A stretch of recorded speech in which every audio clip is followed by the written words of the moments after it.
My name is Jared Dunn. I'm a crypto enthusiast and expert, having worked for major engagement firms supporting dozens of ICOs and missed more than one opportunity to be a crypto millionaire myself. Today, in this live stream, which is going to stream at 1:30 p.m. each and every day for the following 3 days, starting today, the 24th of September, we'll look at how to build and use a TruffleJs multi-sig contract for Ether and tokens. This is special because most Ether multi-sig contracts that come pre-packaged in wallets do not support tokens as well as just Ether. During this project, we'll look at how the mechanics for TruffleJs and successfully test, compile, and migrate a sample contract. The contract in question is a useful one, multi-sig with support for tokens along with ETH. Today, we're also going to first create and deploy an easy ERC20 token to the testnet where we can use them for our multi-sig. Two birds with one stone in this live stream. Then we'll have a look at how to use Mew and other means to interact with the testnet contract, as well as sending and withdrawing ETH and tokens. For the curriculum, this session 1 is setting up the environment.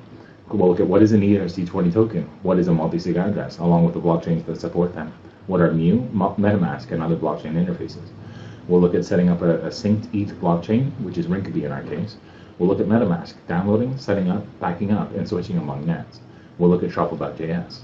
In session 2, we'll configure, deploy, and deploy a testnet token using TruffleJs. We'll select among token contracts on the internet, and we'll download, configure, and deploy a token contract. In session 3, we'll configure, deploy a testnet contract, multi-sig contract using TruffleJs. So we'll complete the same steps as we did in session 2 for the multi-sig contract. In session 4, we'll interact with our contracts. We'll confirm that ETH is depositing and withdrawing, and then we'll deposit and withdraw tokens using my Ether wallet. In session 5, we'll look at additional functionality, such as withdrawing and depositing tokens using parity.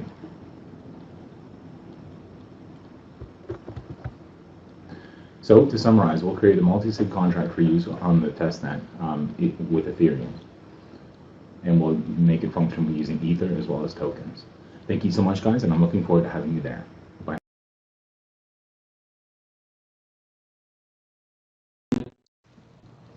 There we go. I don't know how long you guys could not hear me for. Haley noticed that I was cutting in and out, and I noticed that my camera was not working on the live stream, which means my audio wasn't working and my video wasn't working. Now that I see that I'm back on OBS, I can probably be sure to conclude this session. So again, we've been on for just over 11 minutes. The first session that we want to go over was to go over an overview of what is an ERC20 token, which is a basic token inside of Ether or Ethereum. What is a multi-sig address among blockchains that support them, including Ether? What are Mew, MetaMask, and other blockchain interfaces? We can, talk about Mew and MetaMask as we move forward and interact with our smart contract that we're going to create, our smart contracts. A synced ETH blockchain, which is Rinkeby in our case.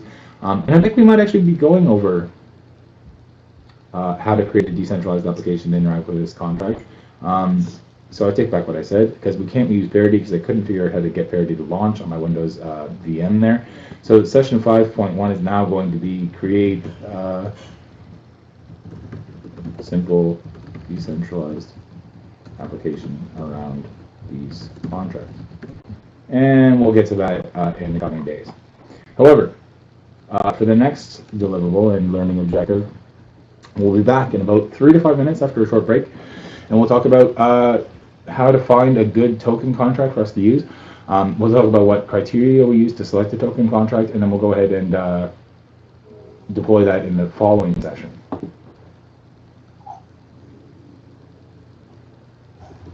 So sounds good. We'll be back in 3 to 5 minutes. Thanks, Haley, and we'll continue. Do you have any questions, by the way? Just to make this one a little bit longer.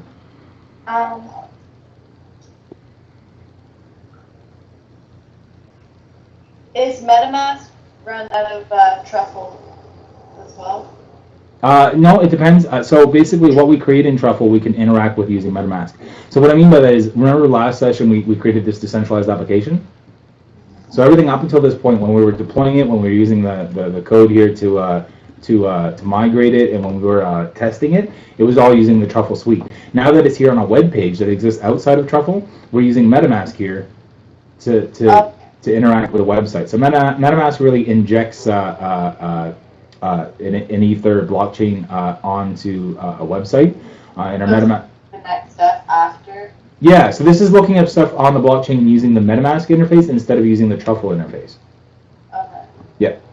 And this is MetaMask right here, this little button. The same thing or just intertwined? They're intertwined, but they're different, yeah. So here's MetaMask. This little button, this little screen here, right here, with the account number and stuff, this is all MetaMask. We're using the same Ether account, but this is pulling right from MetaMask, the Ether account that's loaded. I could actually create a new Ether account, and it would update this this webpage here from our last session with the new account. But we don't need to do any of that really. It's just pulling from MetaMask at this point because it's using a web browser, and MetaMask works really well with web browsers to show you stuff that's going on this on the blockchain. You're learning lots today. How you been so far, and are you keeping on? Yeah, I think so. That's good.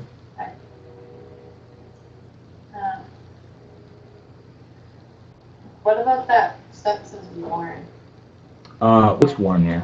This warning is just a level of logging, so it's warning us that stuff's going on here when we run the code, which is the install Truffle. Basically, these warnings are telling us that we already have these things installed because I already installed Truffle before. So warn, you could do different kinds of logs like warn or info or debug or error. So it's not actually an error. It's not stopping us from completing what we're trying to do. It's just a warning in case it does have any issue and we need to look into it further. Okay. Yep. So like when I do console.log, that's a log, and it's like an info log. It's just for our information. So basically, if something is an info log, it doesn't mean anything. It's just there for us to read. If it's a warning, we might need to take care of it. We might not. It depends on what's going on. We got to make that call. If it's an error, it's actually going to stop what we're doing and make sure that we don't do it anymore. We got to fix that error. Okay. Yep. Yeah. So I think that's about it for this particular session. And we'll be back in a couple minutes. That we can use to interact with our MultiSig contract once we have our MultiSig contract up and running, which is our next session. So for this first session, I think I might have to retitle our sessions actually in our curriculum. Because I think this first session that I had planned, which was selecting among sample token contracts, is actually not going to take that much time. We'd actually go ahead and combine that with downloading and configuring and deploying a token contract, and we might take up about an hour. So to select the token contract, really all I did, what did I Google here? I Googled sample token delivered to address Truffle, because we want our tokens in our address, or at least we want to be able to mint them and send them to an address. And I found this Medium article. And we're going to follow this Medium article to create our token contract, interact with it, and deliver tokens to my Rinkeby testnet address. So where am I? I created a directory. We're going to go ahead and run truffle init. It's actually called truff in our system.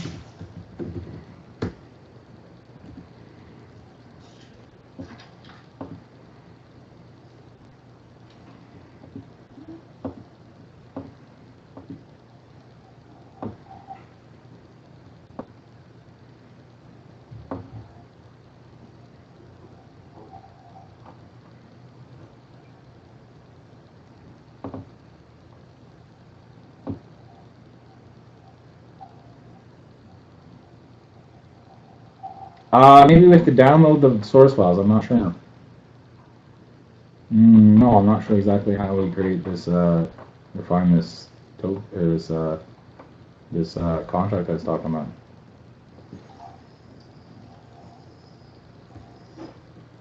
What? Yeah, it's just a sample token contract that we can use.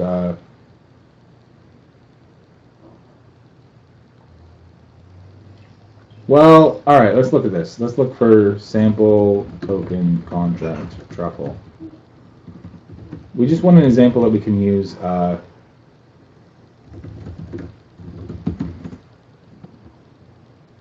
Ethereum token contracts. Contracts. Nope.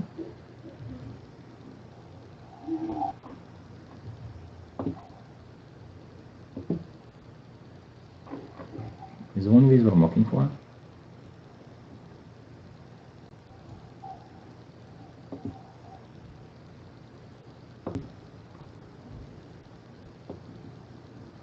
Yes, this is a token contract. Okay, so we'll clone this GitHub repository. which again is just a way to track files and stuff to our C drive. And we'll go into that folder. Whoops, that's not what we wanted. Whoops. So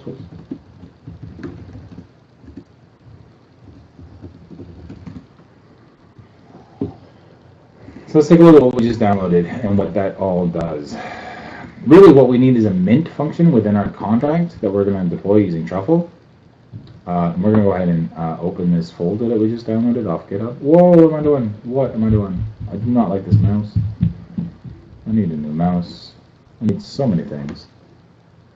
What did I just do? Tokens. Whoops. Tokens. There we go. So inside of our tokens folder, we have contracts, and we're looking at EIP20 in the SOL for EIP20, which I guess is ERC20. By the way, we have balances, allowed addresses.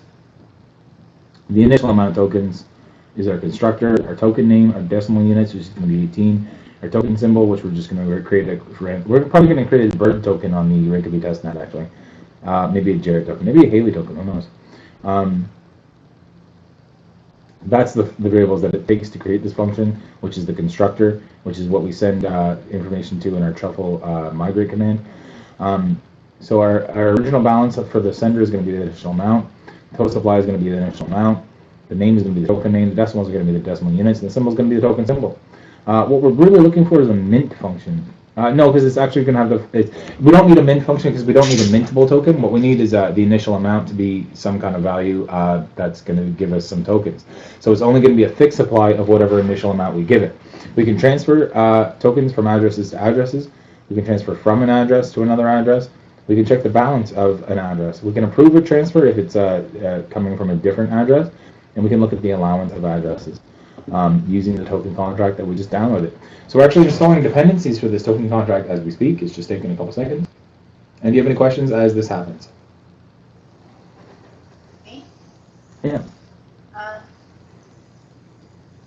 A mint token, you said? Or Yeah, we don't need a mintable token. So mintable token means that we can issue more tokens as time goes on. So like if it was a crowd sale, or if we were trying to raise money for an Ether project, we could mint additional tokens as we go on to give people new tokens, raising the total supply. But our token contract that we're going to use, that we downloaded, comes with an initial supply, which is going to be the total supply of tokens. So for instance, we're just going to create a contract that has like 1,000 tokens, and that's going to be the total supply. I don't know how many we'll have, probably, but we'll have a couple. So mint really means if you were to mint, like, you know how you mint gold, you make new gold? Yeah. So it's basically minting tokens is creating new tokens out of nowhere. And really, what we're minting in our contract here, our token, is the initial supply. That's what's going to be minted, and that's what's going to be constant.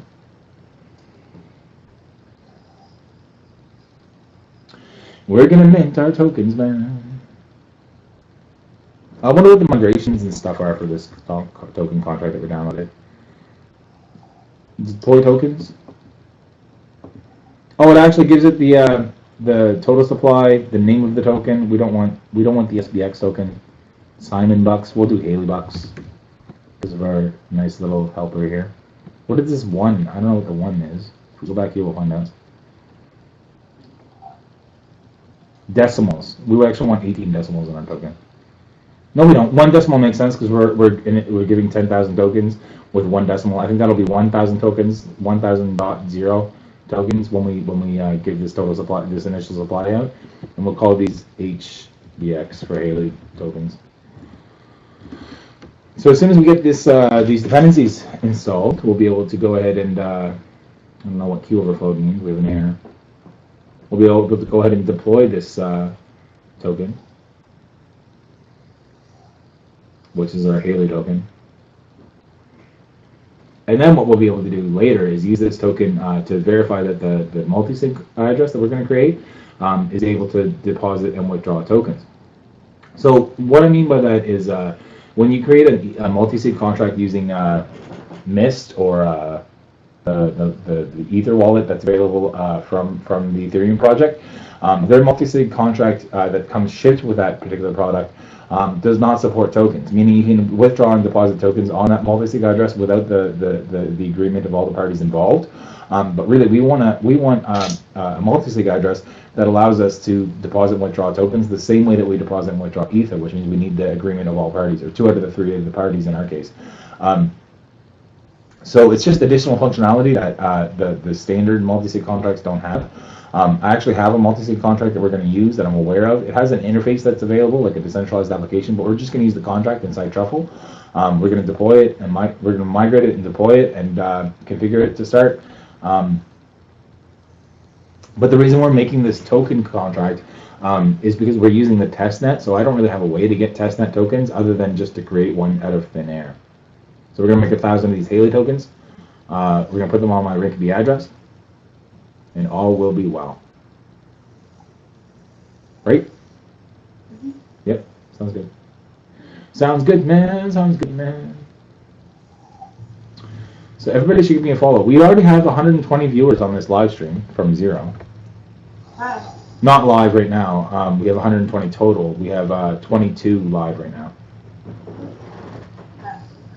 That's pretty fantastic.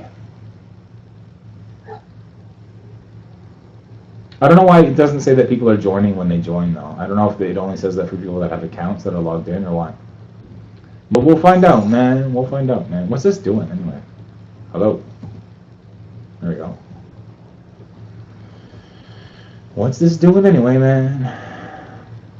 So once we have the dependencies installed, we'll be able to run this migration, including the variables we passed the constructor. And Peter's talking to me, man.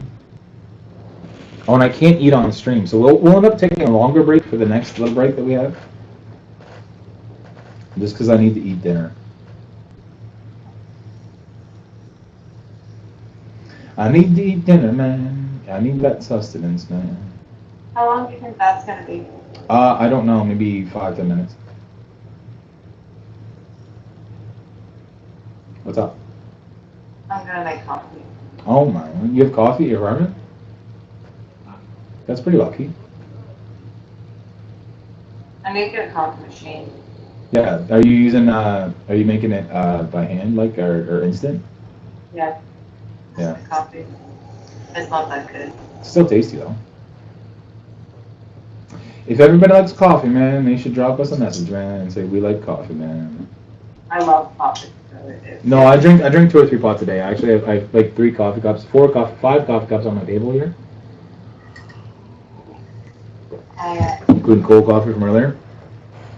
Yeah, I have a cold Tim Hortons coffee that I don't want to eat up. Yeah, no, I have 2 empty Tim Hortons cups right here. It's hilarious. At paintball yesterday, they had they had sausages for us, which is great, and they had a coffee a coffee box from Tim Hortons. That's long. Yeah. He said coffee was sales juice. The dude that owns the place. Tim Hortons is like 2 minutes down the road. So yeah, you mentioned. Yeah. Well, that's good, man. I don't know why this keeps on freezing, but that's not fair. Is your camera still open? No, I mean I don't know why the execution of this truffle npm the npm install doesn't work. My cam is still working, yeah. Yeah, I'll get you an account to view the live stream as it's happening for the next live stream. It's still loading, man. It's installing a bunch of things, man.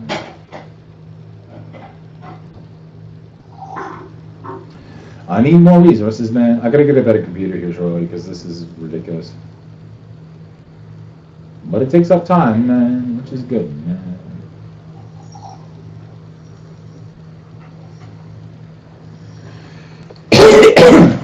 Oh, I broke something.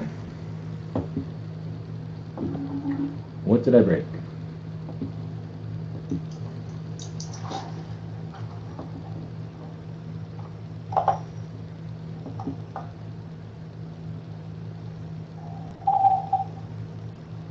So npm install, we have an error. I'm not sure why. npm install, man. npm install unlink this. NPM is coming. NPM is coming.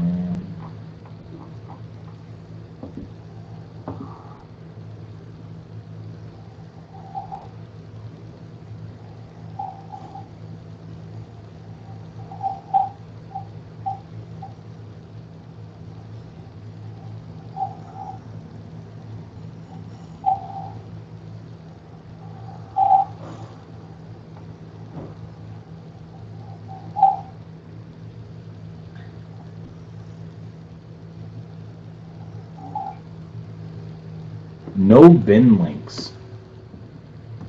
No bin links. Let's see if that works, man. Now everything that we just installed is already going to be there up until the air, so hopefully this figures out what where it left off. And we can install with no bin links, man. That's apparently how to solve this issue. It's an issue with Windows. Again, we have a lot of issues with Windows and trying to get this Linux stuff to work. We might do further live streams inside of Linux. It's just that I managed to sync the blockchain using Windows faster. It actually took down my Wi-Fi trying to sync 2 blockchains at once. I don't know why. 29 viewers, man. Everybody should give me subscribe, man. I really don't know if that's accurate, because it seems to me like a lot of people to be in here. But I'm happy you are, man. What is these 20, like, you said 100 earlier, is that how many total? That's the total, yeah, but that's for this live stream, the third one, since it started, 121.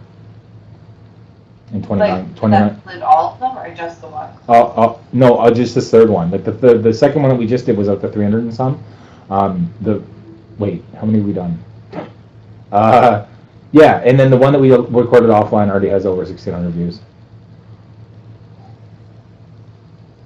But it's going to have more after we upload those 2 videos. It's just that my project manager is trying to produce the video. Who just joined the room? Hello, Peter. Or whoever is at Live EDU watching us. We're trying to install some prerequisites. I got past the error that it had before, which is great. It's doing some Python stuff in here with no GIP rebuild or JIP, I don't know. JIP is probably offensive. But we're doing some Python stuff, man. We're doing some C++ stuff, man. Or C stuff, I don't know. It's doing some stuff, man. It's doing some stuff, man. We're installing the dependencies for the token, man. And then we'll deploy the token, which will take far less time, man. Learning about blockchain with Jerry and Haley, who's got a sore neck, I guess. Generating code. Oh my god. Finish generating code. Oh my god. I was doing the next one. SHA-3, man. SHA-3, man. SHA-3, man. I wonder if people say SHA. Drop me a note in chat if you say SHA instead of SHA. We gotta build some more Git things, man, or JIP, I don't know. I wish I knew how to say this stuff. That's the thing, when I started working in like actual IT projects, like in real life with people, I said everything wrong. Like GIF is actually GIF. And I don't know, different stuff. At one point some guy said first in, first out. I had no idea what he was talking about. He's like, what do they actually teach you in college? I was like, I don't know, man. Oh my god, look at all these issues that we're having. Warning code. Warning code, man. Generating code, man. I don't know why we need all this code, man. There we go, it's doing stuff. Ah, it did stuff. Okay. So now what we want to run is in here somewhere. npm run compile. That should run our migrations to deployments. Let's find out. Nope, I broke something. It's because we ran Truffle for some reason. Why are we running Truffle? I wonder what npm run compile does. Or what it tries to run, because we've got to change that Truffle to Truff. Is it inside package JSON? Compile. Yep, Truffle compile. We need Truff. Truff. Truff. Truff, truff, truff, man. Truff, truff, truff, man. Alright, let's try that. Truff Compa, man. Truff Compa, man.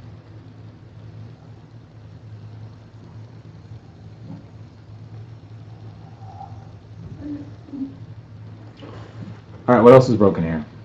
I have a question. What's up? If you were to, can you make a website with? What's up? With Truffle and Node, right? Yeah, we can build the website using Express in Node, or we could, I guess, use whatever was involved with like a web server inside of Truffle, which we used earlier in the last one. Hold on, I broke something. Yeah, but basically, we're not gonna. We will build actually something here. Coverage? No. Robston Live. Which network is it using? Doesn't say.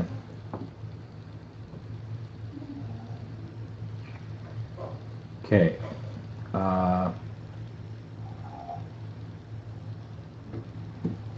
What we want is our other truffle.js stuff.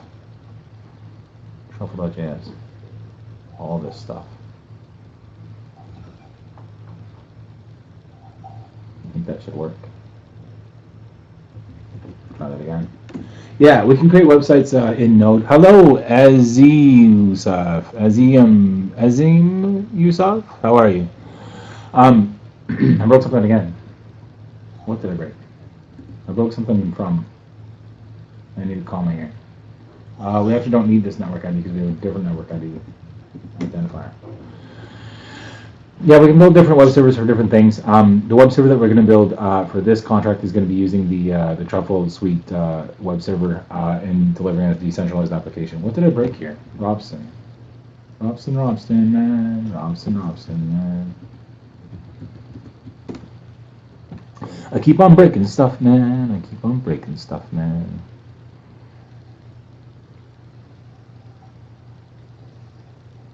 Oh my god. Error, no network stat specified. Cannot determine current network. Why, I told it what network ID to use. I wonder if we could actually just do something else different here. I wonder if we could go into this TruffleJS, steal all of this, throw him in here, because I don't know what to do for all this stuff. If I just take all this stuff out. Try that. Try that, man.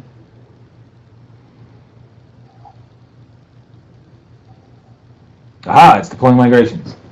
All right, so we're deploying our token, which is the Haley Bucks token. Congratulations, Haley, you have your own token. I created a bird token on the LiveNet too a while ago with like 138 million tokens, but I have no access to it because I have no idea how to use it. Anyway, I think this is going to give us 1,000 tokens right on the contract or the address that deploys it. I don't know though. We'll find out. And actually, we should use etherscan.io, the Rinkedy Ether scan to figure that out. Rinkedy.etherscan.io. Rinkedy, man. How's your phone? Good. I just got an email about school. Oh, did you? Yeah. That just gave me a login. Are you excited for that? Yeah, I'm very excited. I did a lot of transactions 51 minutes ago. That's good. We're doing migrations, man. Is it actually doing stuff, or what is it doing here? Is it actually doing stuff, man? It says it's doing stuff.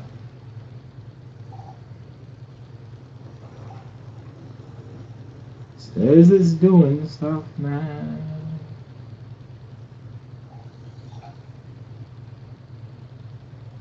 What did we figure out was the issue last time it was doing this and got stuck?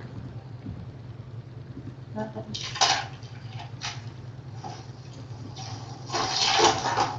I think I just have to restart my GAF, to tell you the truth. I thought it closed down. Something closed in the background. Well, let's just try restarting everything and see what happens.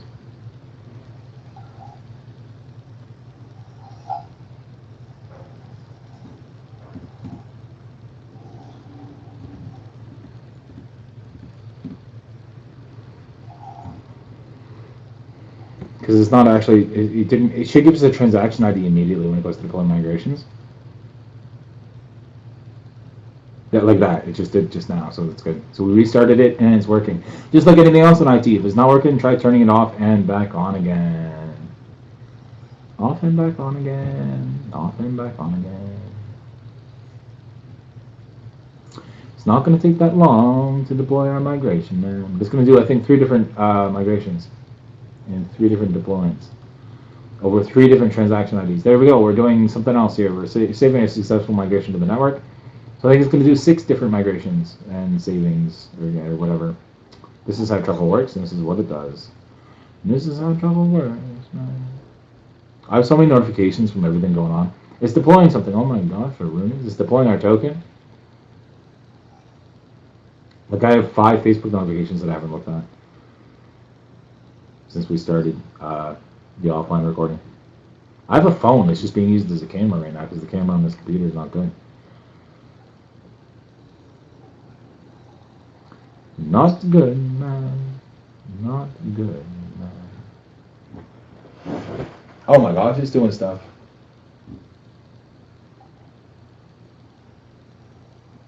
Oh my gosh, we're learnings. We're nearly done this session, man. Although I wanted to last longer on this session. I wonder how long we are right now. 25 minutes.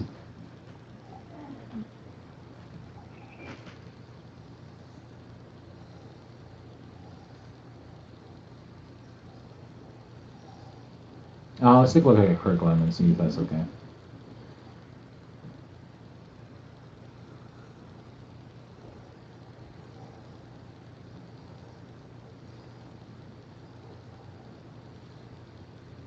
Yeah, that should be okay. Where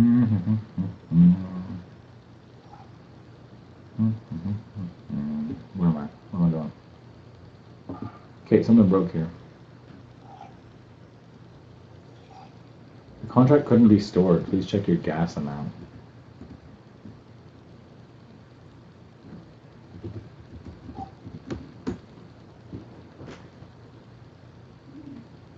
Let's try more gas, man. So what just happened is I didn't pay enough fees to the network in order to save that contract and it broke.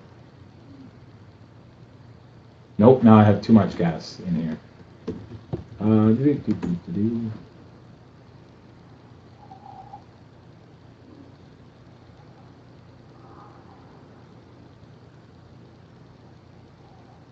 Oh, it's doing the first one again. Jeez. Jeez almighty, man. That's good because we need more time. So do you have any questions about what we're doing? We're just deploying the token contract. We're going to get some Haleybox tokens on our address, and then we'll be able to use them later for our MultiSig address, which is really the point of this project, is to get the MultiSig address up and running. But to give that additional value, we're going to use a specific MultiSig contract that works with tokens as well as Ether, which we'll see when we go ahead and try to use it. But do you have any questions, Taylor? No,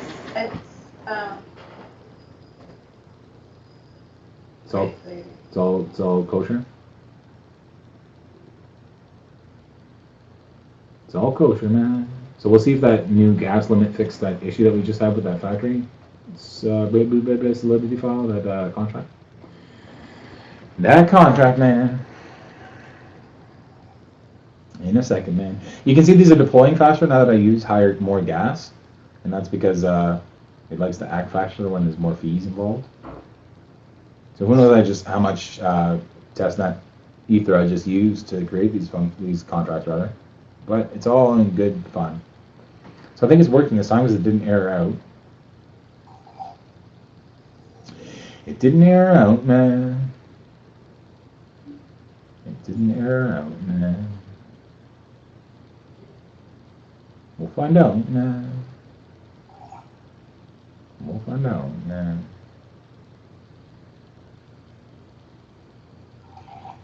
When it deploys, man. No, we have an issue. Please check your gas amount. I wonder what that means. Let's find out what that means. Let's go Google that right now. Google this, man. Lewis, man. Contract code couldn't be stored. The contract code couldn't be stored, man. Okay.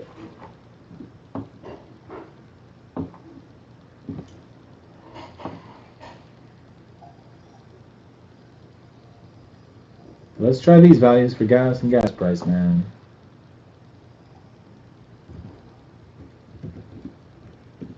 See if that works, man. Did that work for Buddy? Your message has been a while pain in my side.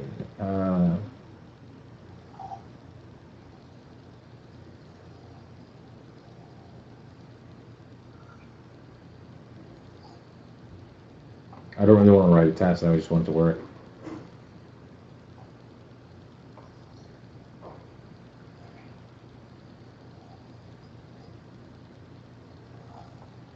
I really just want to know how much gas to use, guys.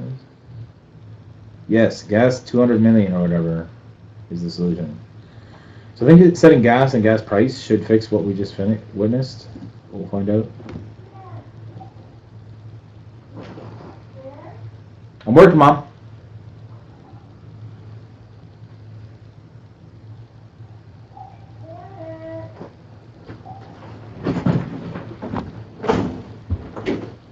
I said not to shout, please.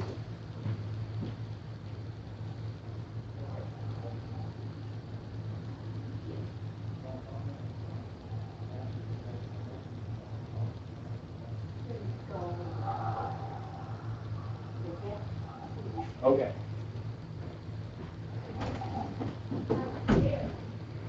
Anyway, it's the point, man.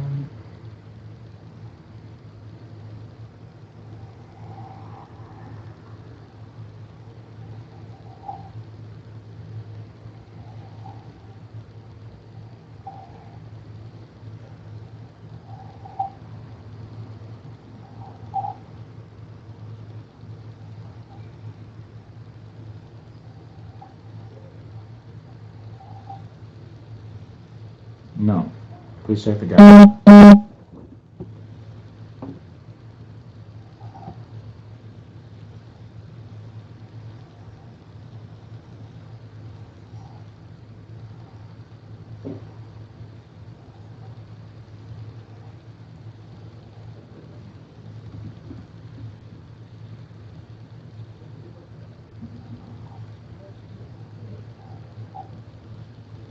I wonder why it's broken, man.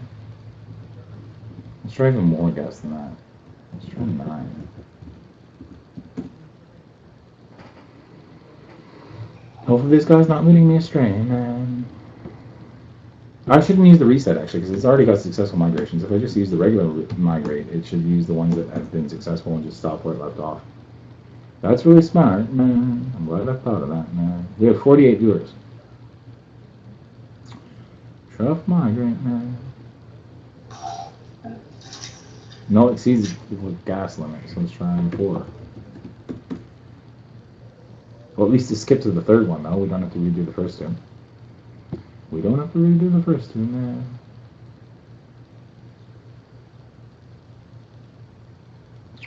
Here we go. We're deploying again. So it's just binary sort now. If this doesn't work, I'll try 6. If that doesn't work, I'll try 7. But we'll find out here, man. I don't even know if we need this contract, to tell you the truth. See if we have all these tokens that we created. Nope.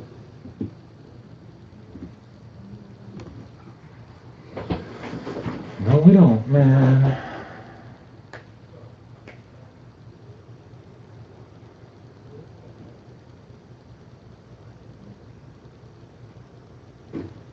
Well, not much gas, man. We need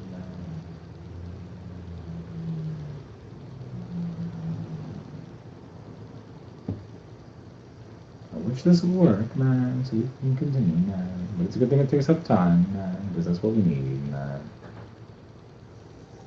So yeah, basically I just wasn't paying enough fees into the network. Okay. So we pay more fees, we hopefully get it sorted. I wonder what this transaction's doing.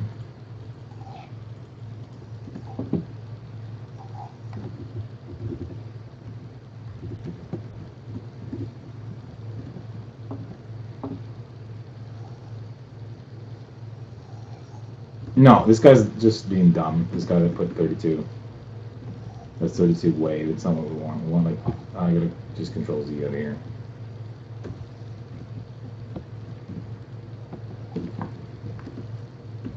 That guy's just putting bullshit there for no reason, man. That would have never mined. It would have sat here for 50 bucks and then gave us an error. Which is really unfortunate, man. It's a good thing I looked it up, man. Alright, let's try this transaction. I knew that was gonna happen too.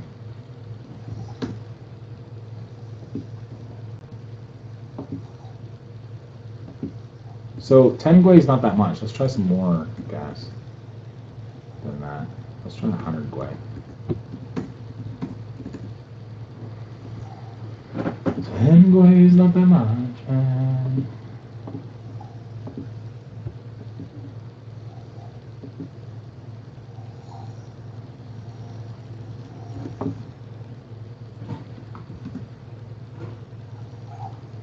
$100 gwei. Oh my gosh.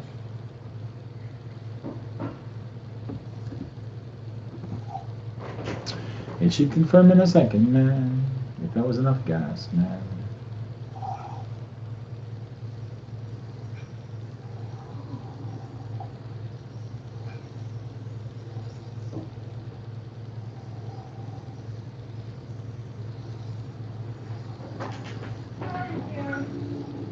It's okay. Thank you. Okay. So now what do we? How do we get these tokens that are inside these contracts? That's my question. What's this factory contract? Factory.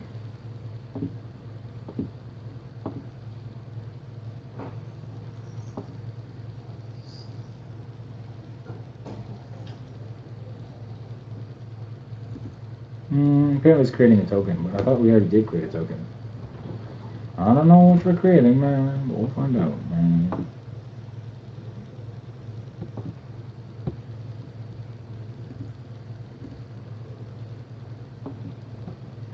I guess it's sending the tokens. We might not have Haley bucks at the end of this. We might have some verified tokens. I'm not sure.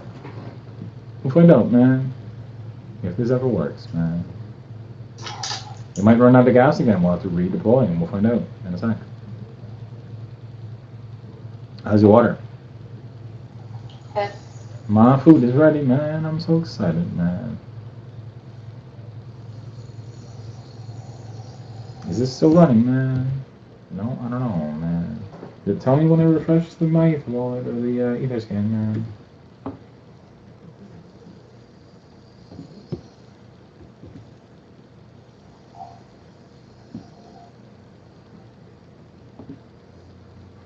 Still says pending, man.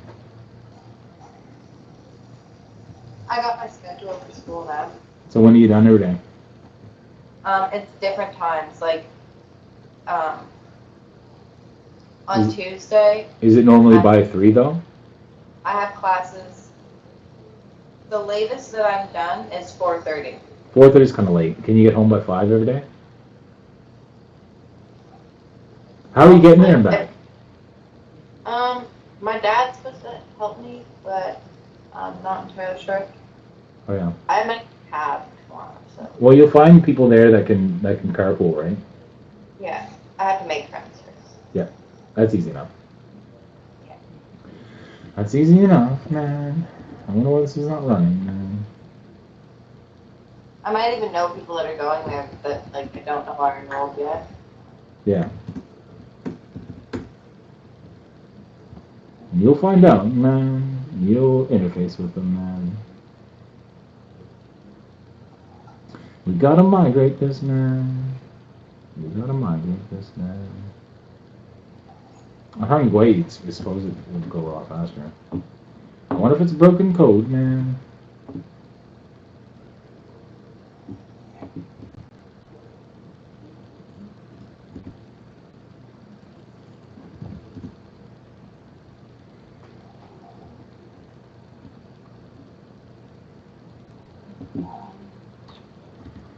I wonder if it's broken code, man.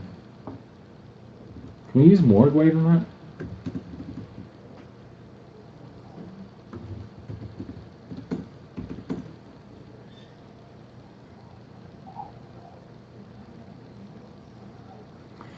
Can we use more wave than that, man? I don't know, man. Nope, apparently not. Insufficient funds.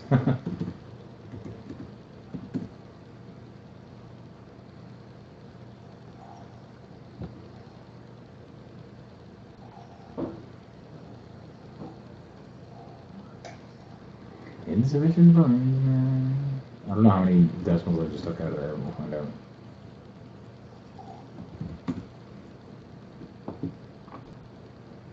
That's another 100 by 1. Let's just take gas price out of here and leave in the gas. Oops.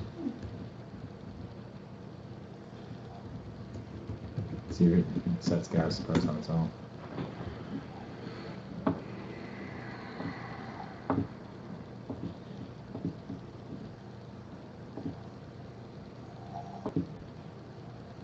No, something broke.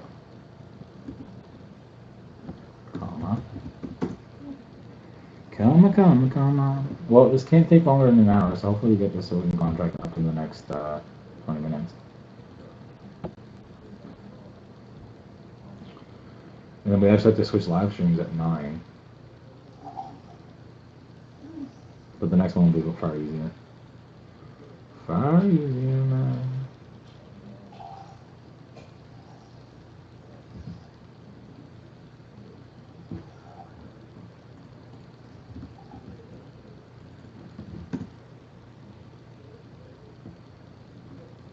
This is also using 100 by.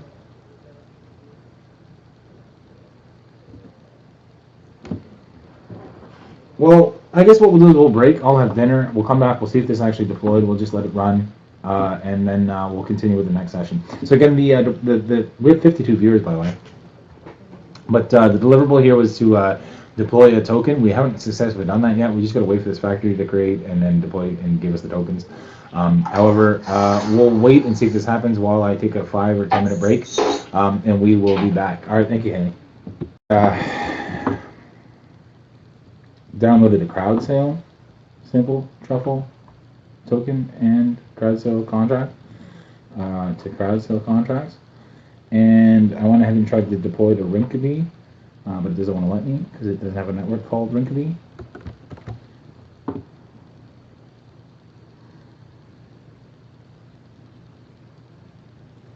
So we'd actually use testnet, I guess, because it'll bind to any network. And if he was gone, she'll be back as soon as she's done grabbing coffee from the local coffee store.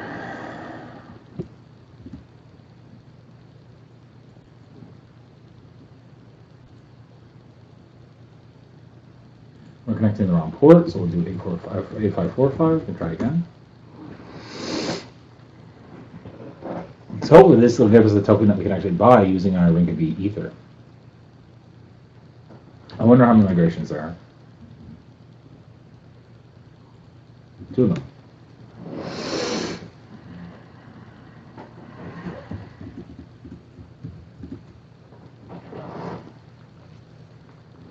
Rinkeby Ether, man. Rinkeby Ether, man. We could actually turn on our tunes again that we had up earlier. I wonder where those are. Tunes, man. Tunes, man. I wonder where that is, that link.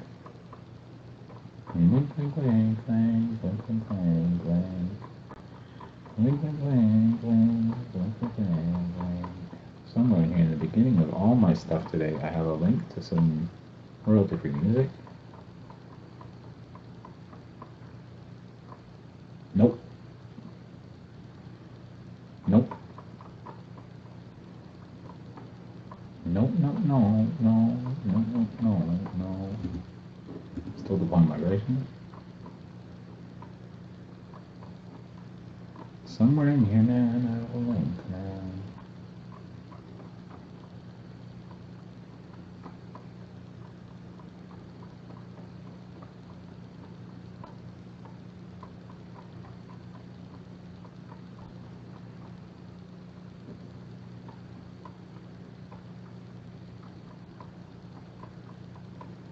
I wonder if I can search for links, man, when I search for stuff, man. Right here. I knew it was there. Here we go. We have some royalty-free music to chill to while we wait for AI.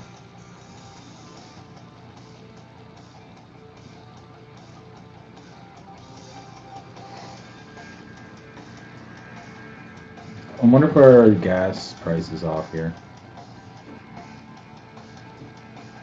Well, we can find out actually by looking up this transaction.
Exceeds block gas limit now. Exceeds block gas limit now.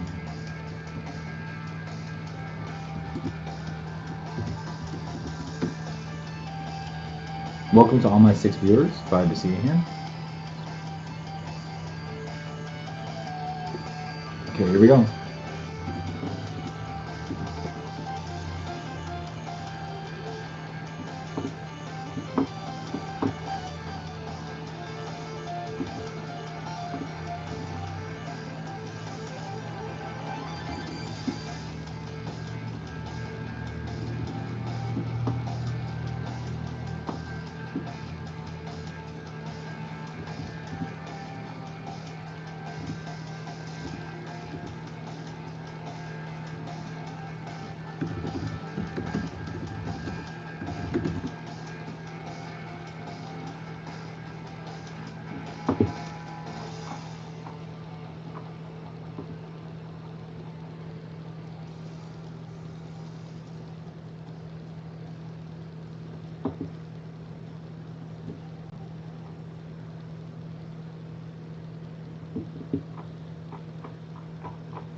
Stuff is broken, man.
Let's try yet another example, man.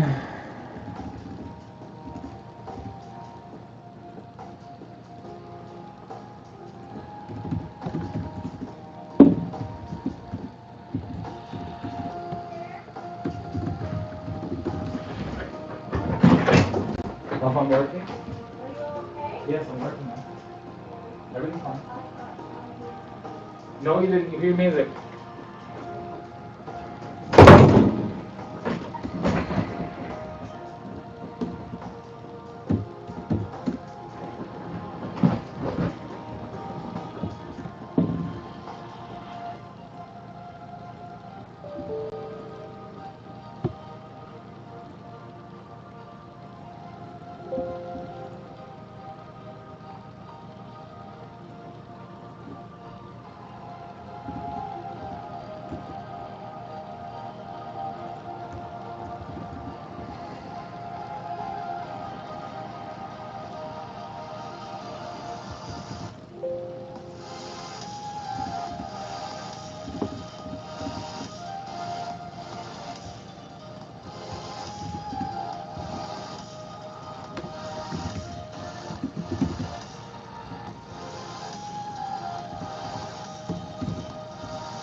So we're just trying a different example of how to do this, which is going to be simpler and easier.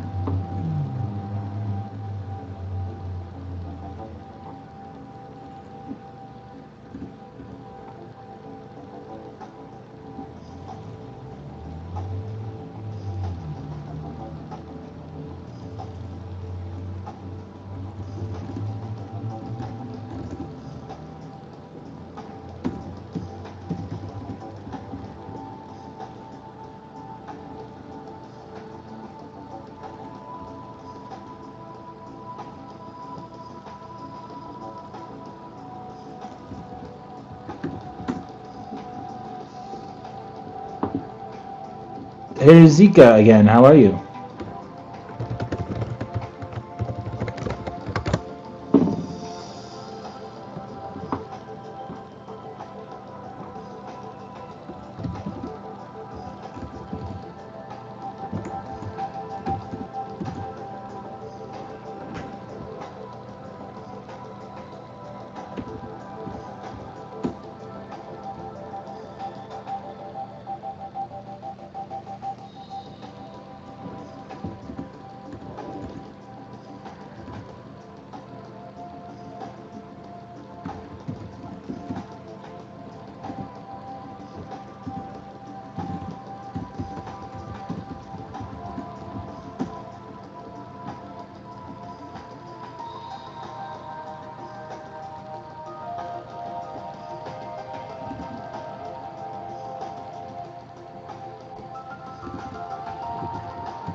Try and import directly from GitHub.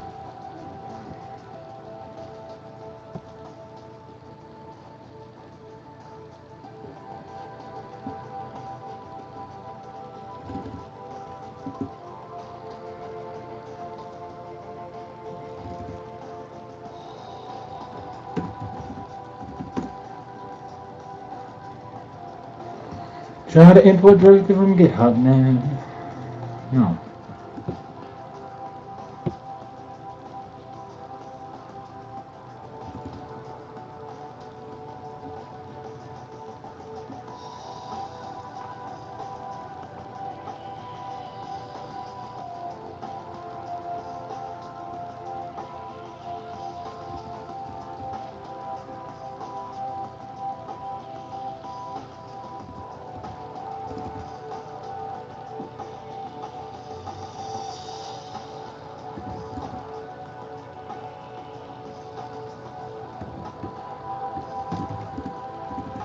Try to import from the node modules, man.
Aha.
And here we are trying to deploy yet again. I don't know if we could be under attack and we're not able to deploy because nothing's able to deploy.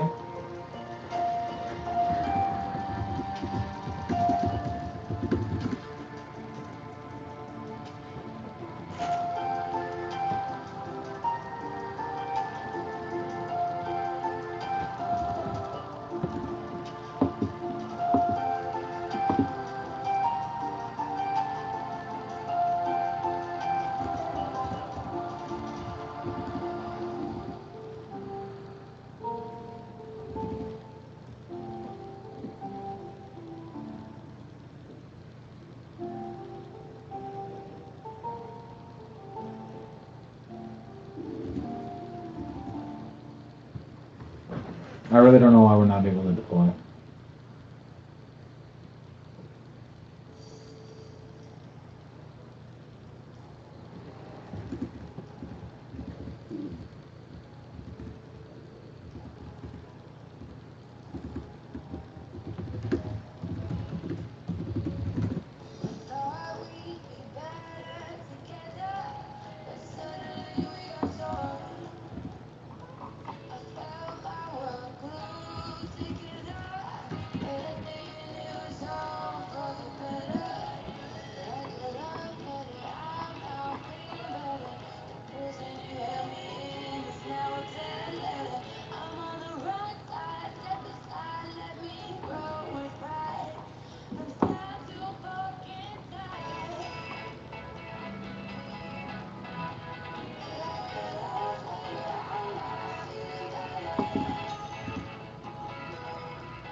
Oh, it works super well on.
Okay, so we have 138,000 or tokens on our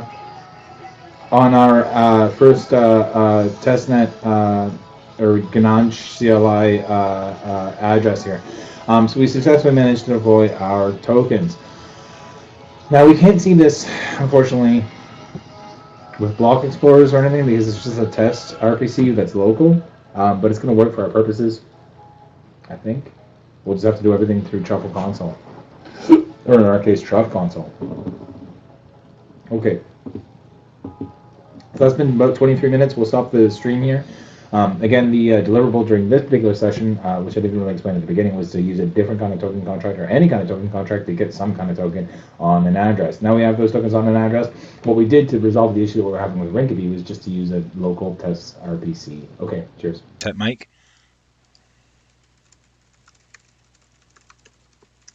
We're here for another 15 minutes working on the MultiSig contract. The good news is now that we're on the test RPC, the MultiSig contract is going to be much, much easier. What I want to search here is the Gnosis MultiSig contract. This is the one that's going to let us deploy using Truffle and use our, what do I want to do here? Exit. It's going to let us deploy using Truffle, and it's going to let us have a MultiSig contract on our testnet RPC. So what I need from the testnet RPC actually is 2 more addresses. So I want to make a 2 out of 3 multi-contract.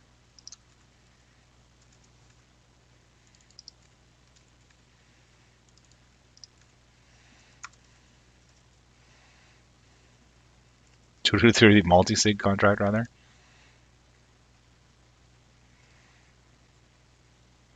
Actually, I don't know how to do this. I don't know if it's like this. We'll find out, I guess.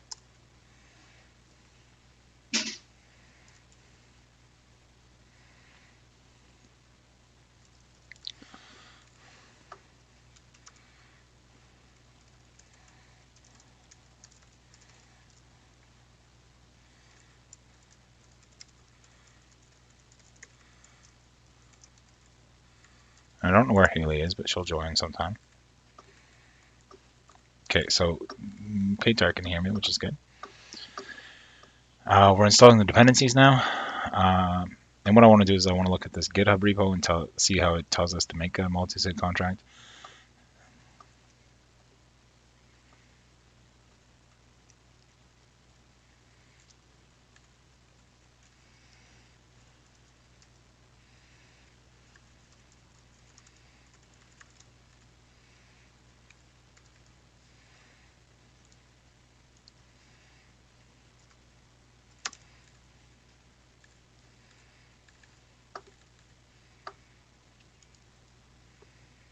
Good stuff. So we have better audio than we before,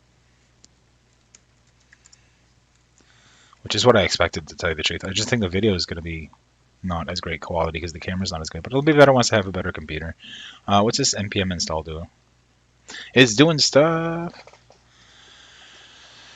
It's doing stuff.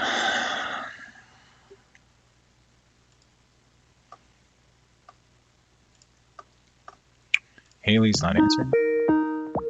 Do, do, do, do, do, do, do.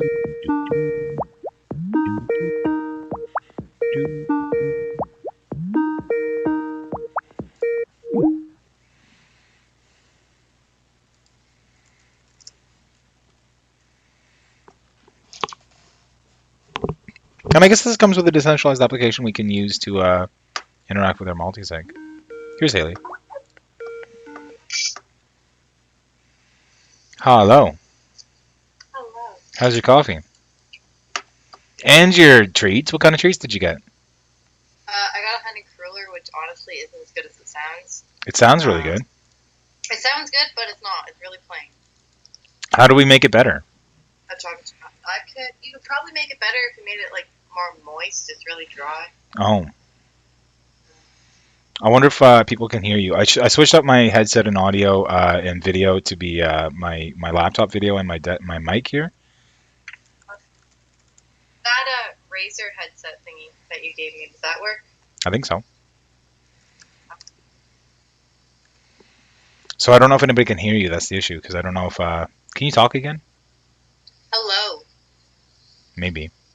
Can you talk again one more time? I can talk forever if you really want me to. I have an idea. I think I know how I can make them hear you properly. If I go into settings in Skype here. How do I go in settings in Skype?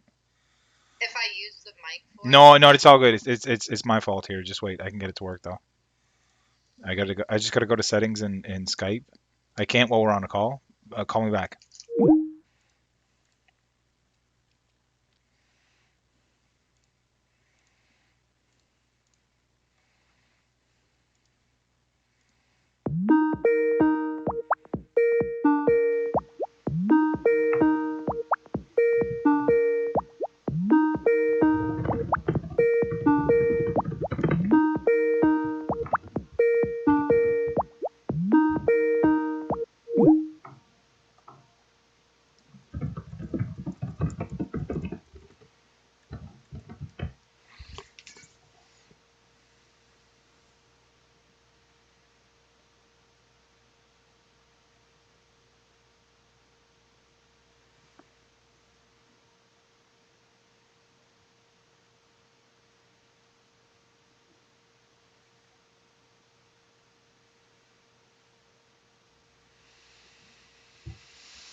Do.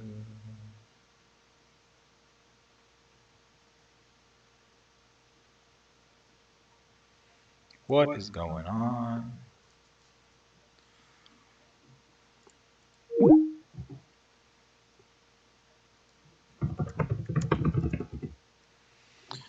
We are installing npm install the dependencies here for the dApp and for the multisig. But now that we're on test RPC, it should take a lot less time to deploy this contract. To deploy this contract, man.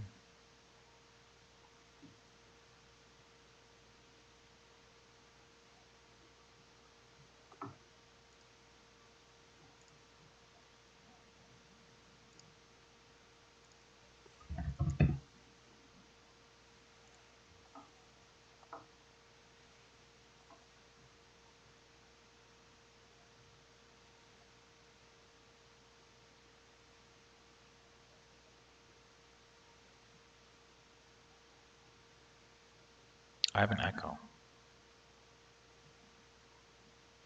on my voice.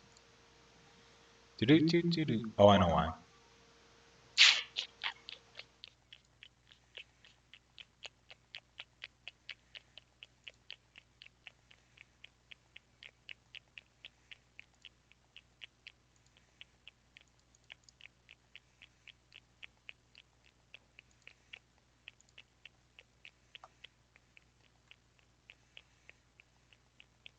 La la la la.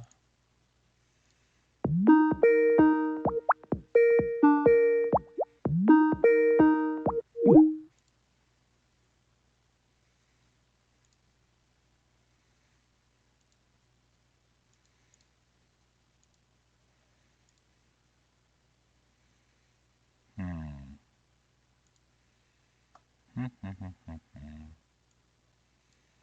I wonder if that'll work.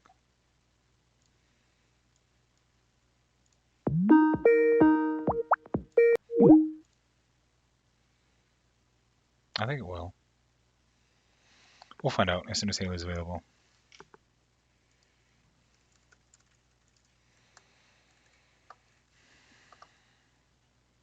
Why is it installing Electron, man? We'll find out, man.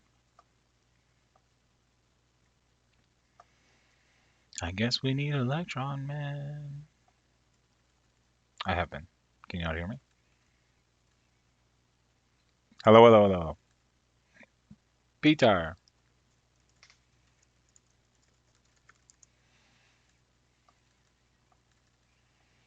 Technical difficulties, guys. We'll be back with you guys. Oh, done. We're frozen?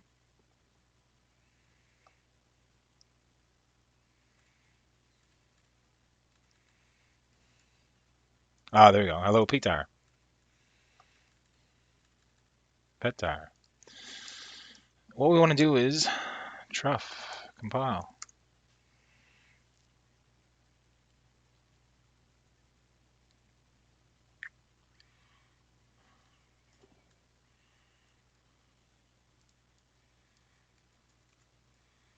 Truff migrate. Nope, that's broken.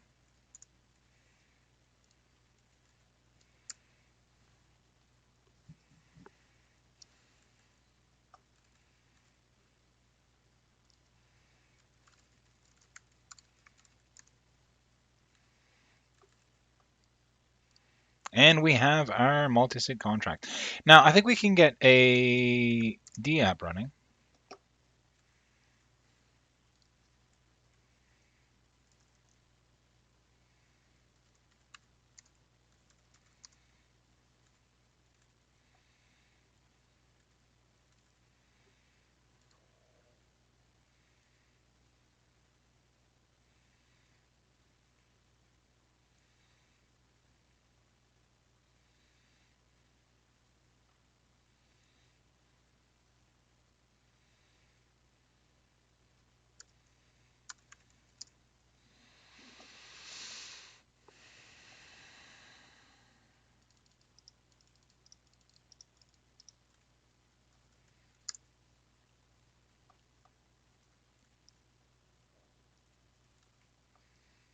Aha.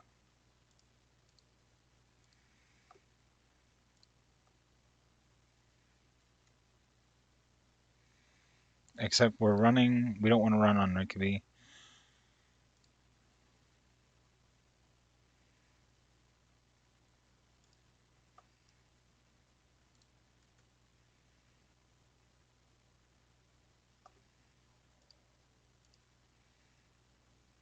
We don't want to run on this account. Uh, hmm. Maybe we can't use the dApp.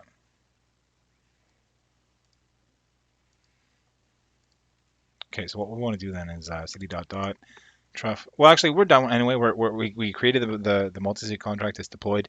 We know that we can interact with it anyway. We can do that through truff console.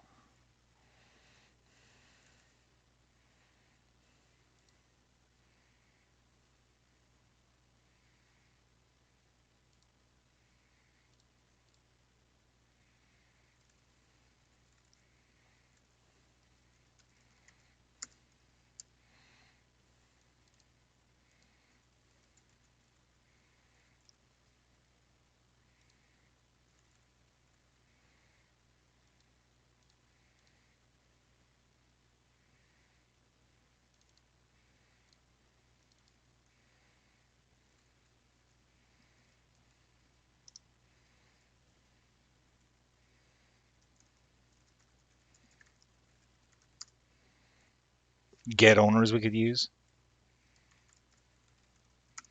And it lists the owners. So we know that that's running. Guys, we're going to end this tutorial here, this project for today. In this section, we've learned how to deploy the MultiSig contract onto the test RPC. We'll be back in a minute or a couple minutes with the next session, or project rather. Thank you. Hello, people of the internet. All right, so we're just installing Git on our Windows VM here, and we're going to go ahead and recreate the success that we had in our last session for this, how to create a multi-sig contract using Truffle. So we're going to create our token that we had a sample of.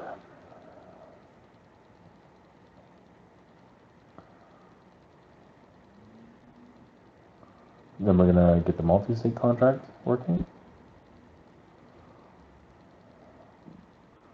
First, I want to open this folder as a workspace.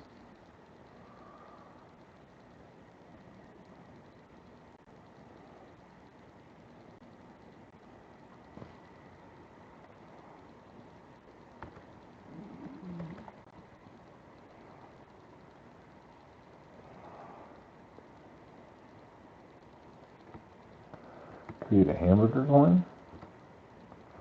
We're also going to need to install OpenZeppelin.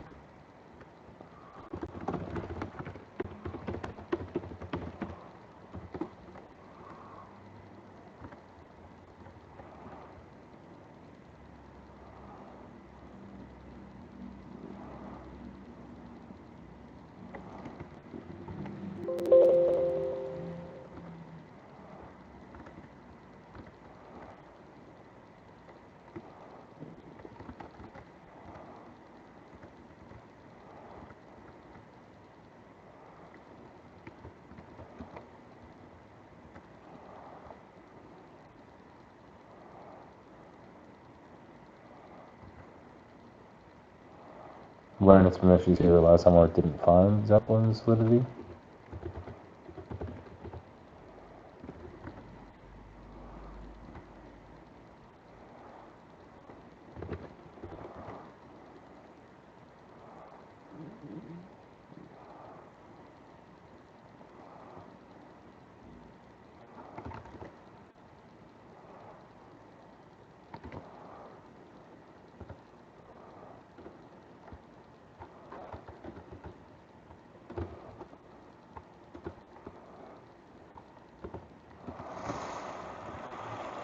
We're going to call it a Haley coin.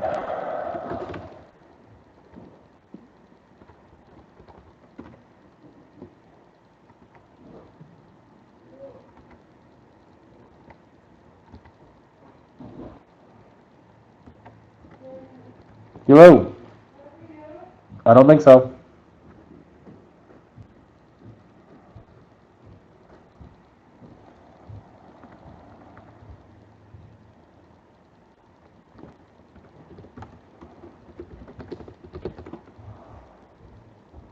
I'm going to compile our code.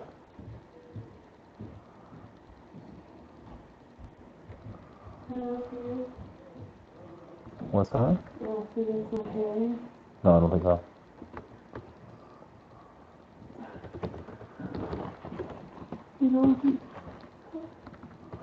She should be going. Yeah, they'll probably knock.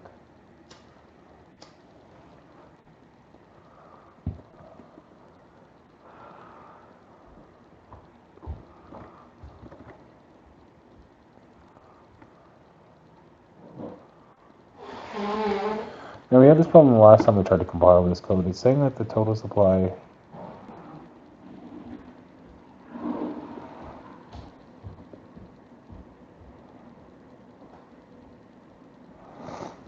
no matching declaration found after variable lookup.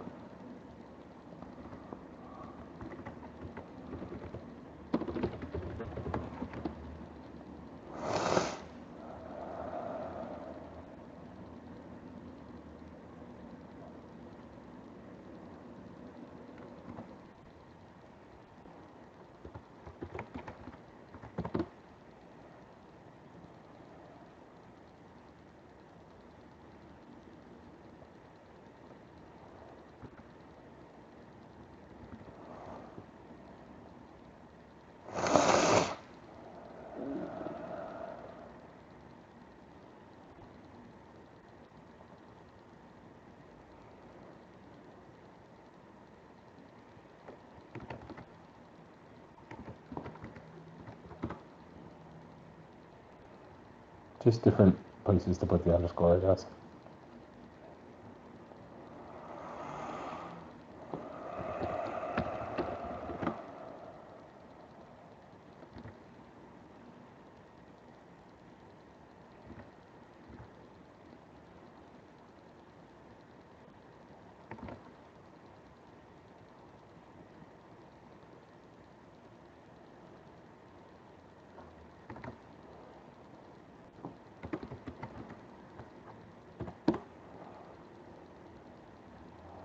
Add in the network code to pull into a Rinkeby.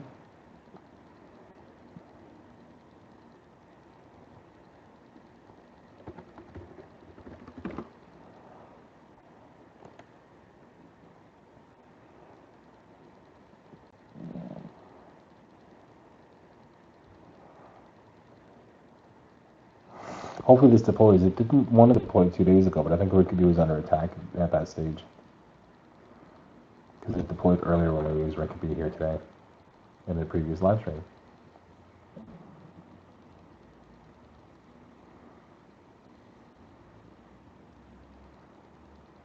Yep, looks like it's working.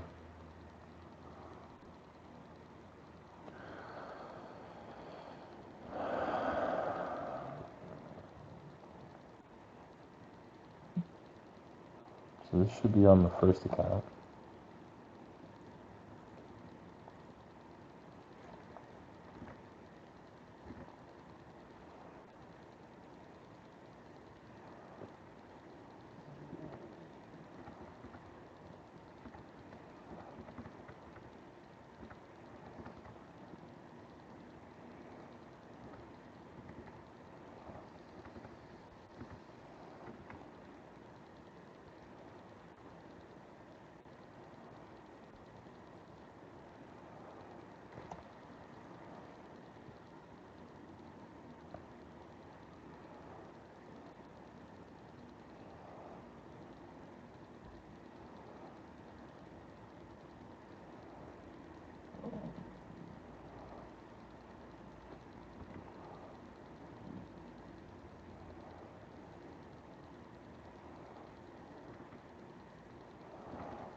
Let's see if we can get the balance of this account inside Truff console.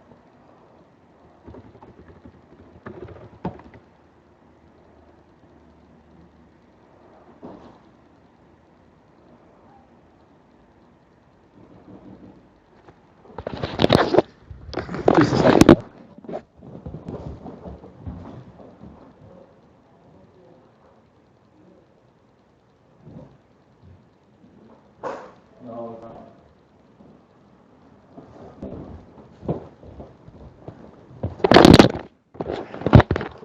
Alright, it says Hamburger coin was not deployed.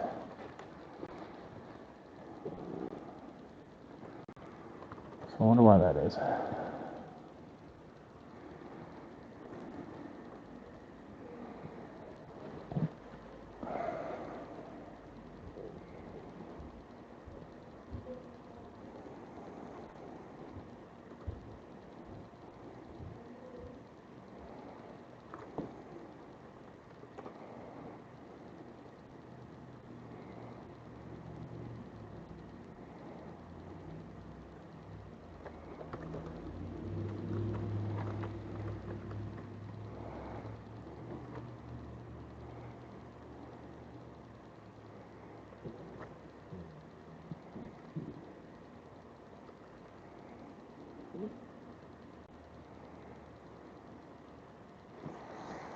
I wonder what's going on.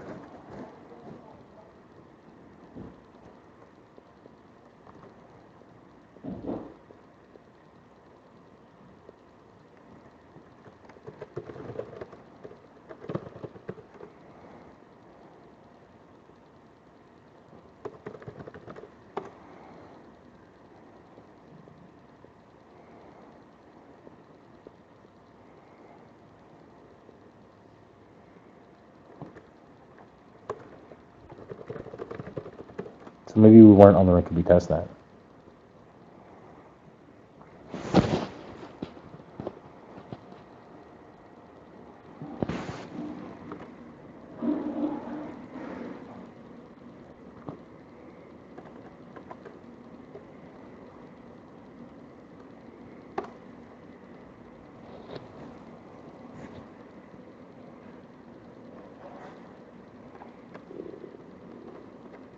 No, it uses the truffle configuration file to connect to the network.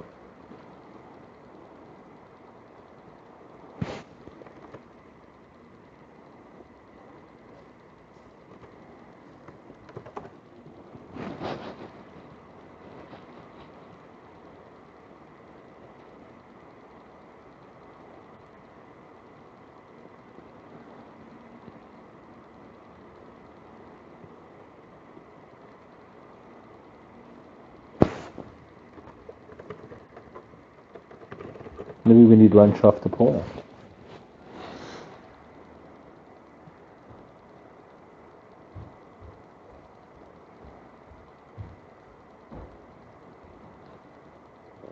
Nope.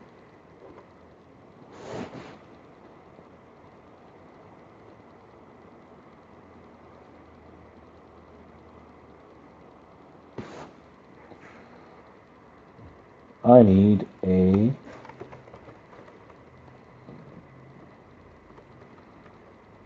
migration file. Is the whole reason this isn't working.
Start getting our MultiSig contract ready to deploy.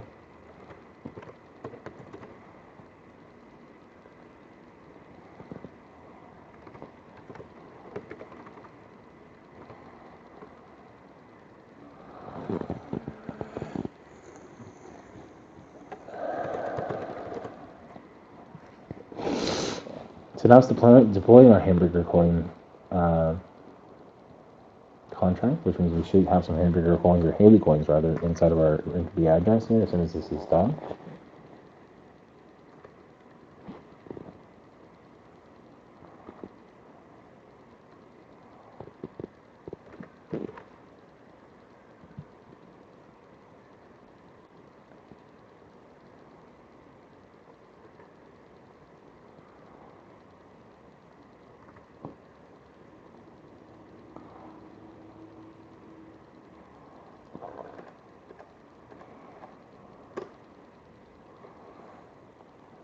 Connect to the console.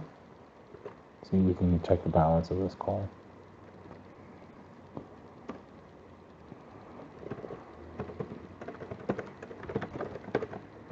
On my first address.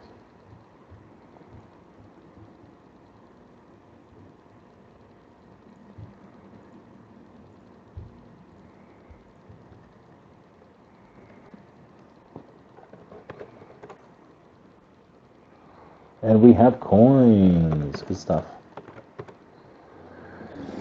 The next thing I want to do is open up a new console because I don't have Git in this console. I just installed it.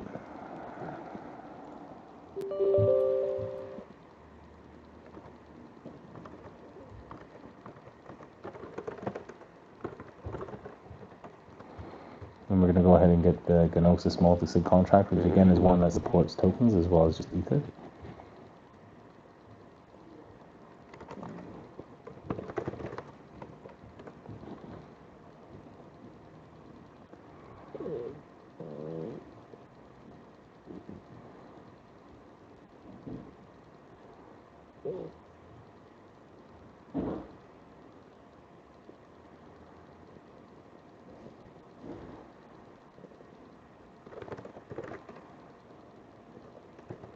We'll install the dependencies.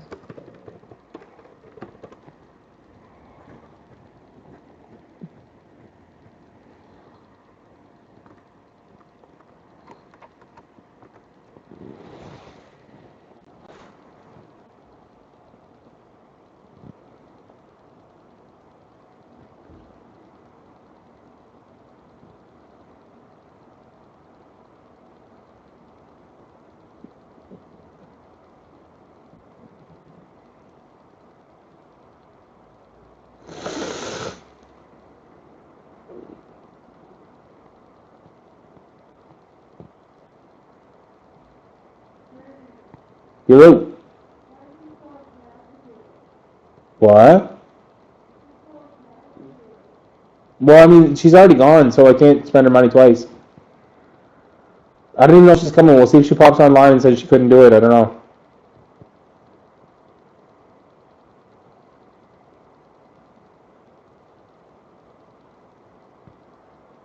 It's been a while now.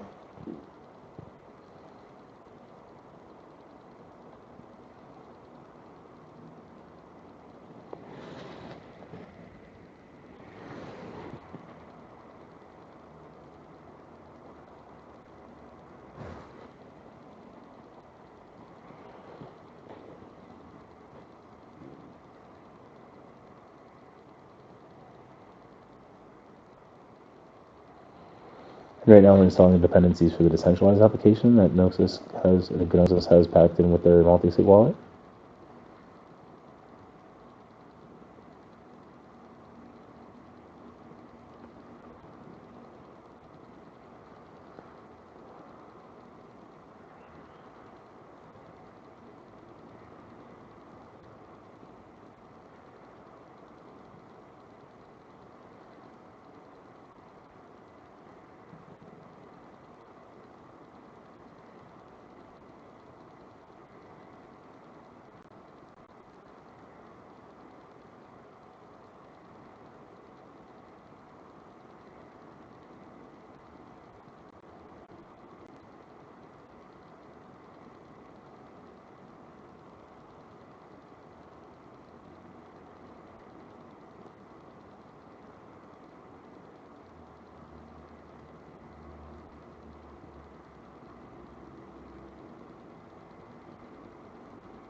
And it's just taking a little while.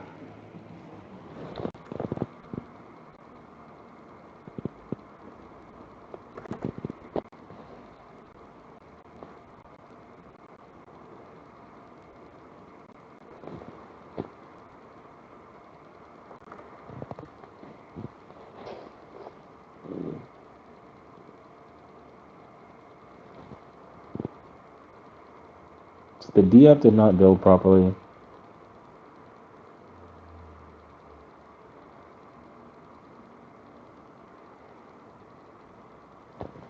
Hopefully the actual contract worked properly. We don't really need the decentralized application. We'll build our own later.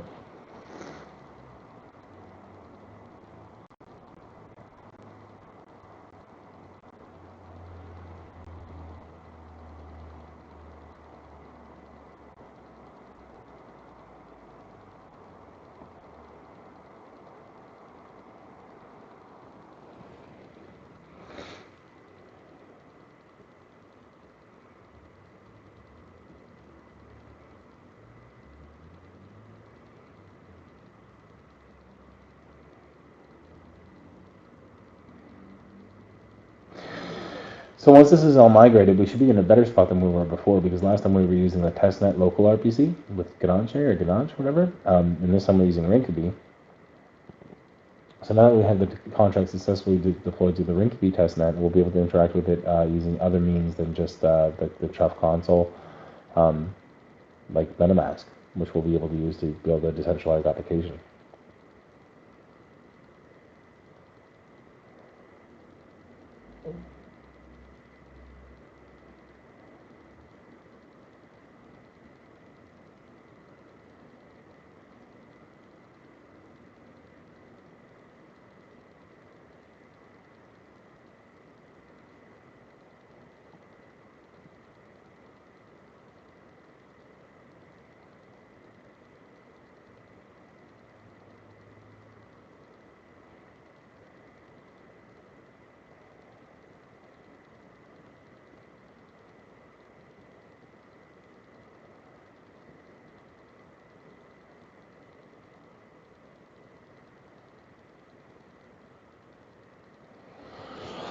So it looks like a MultiSig Wallet lives at this address.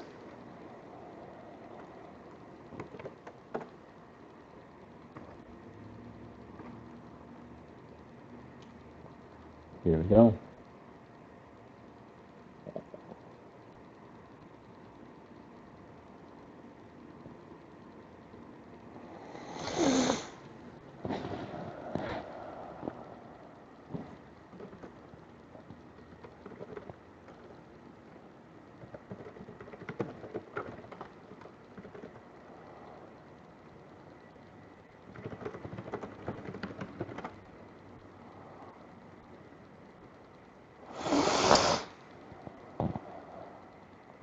So we'll load up my Ether wallet, and we'll switch over to the Rinkeby testnet.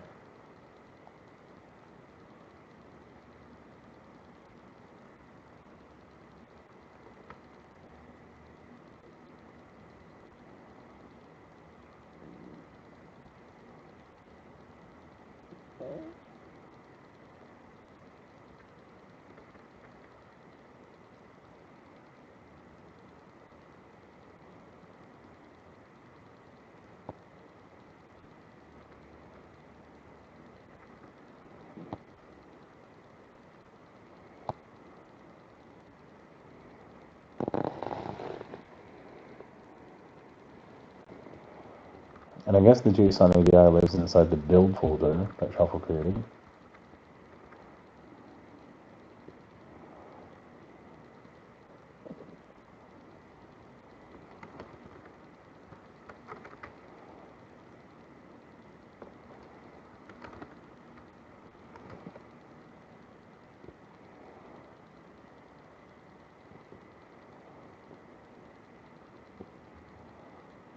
And here we can access, no, that's not working.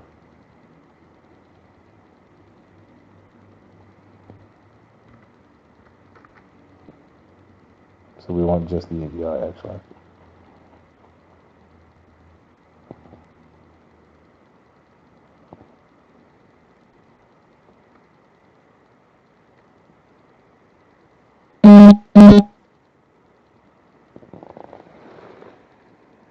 Sorry about that, Beta. Camera doesn't really work very well with me right now.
Let's try getting the ABI through Sol.js. Sol.cjs.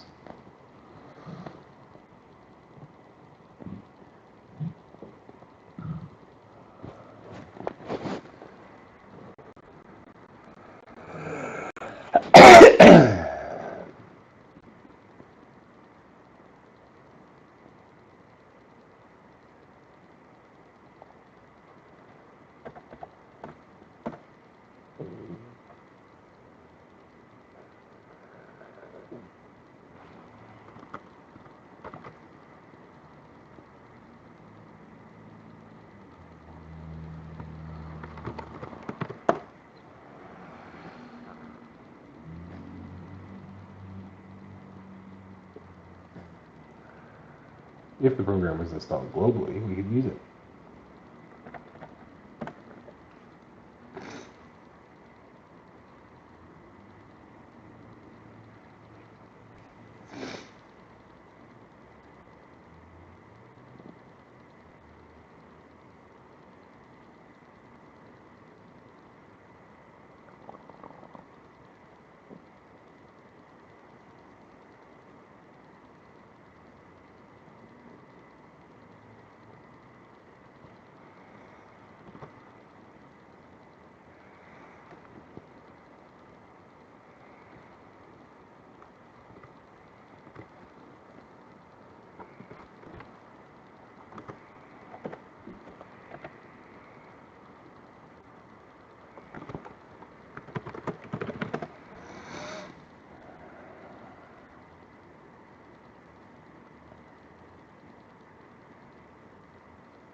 Let's try that.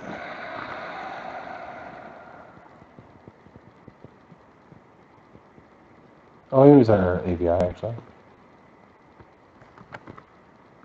So let's plug that into Solidity MultiSig. Now we can use the functions of the contract on Rinkeby on the MultiSig wallet.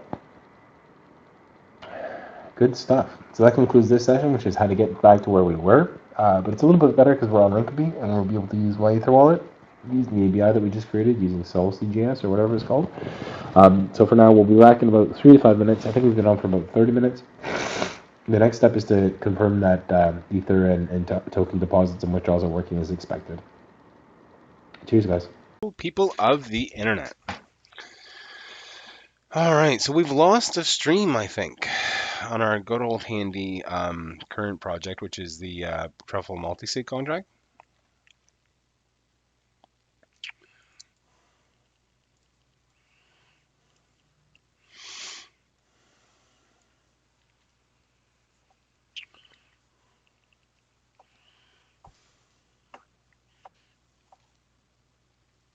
So what we're going to do is we're going to re-record the last Of live the stream internet. that we've had. I think I am streaming because I can see myself and hear myself.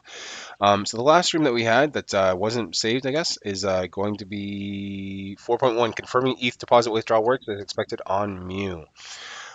So in order to do that, we have to go back into our handy Windows virtual machine. We're going to close out of the Augur app. We're going to go into our Notepad. We're going to open a folders workspace. We're going to open our C drive. See what Peter is saying. Second token, I think, is the hamburger token. Let's find out. Second token. It is the hamburger coin. So let's go into our folder, our trusty folder.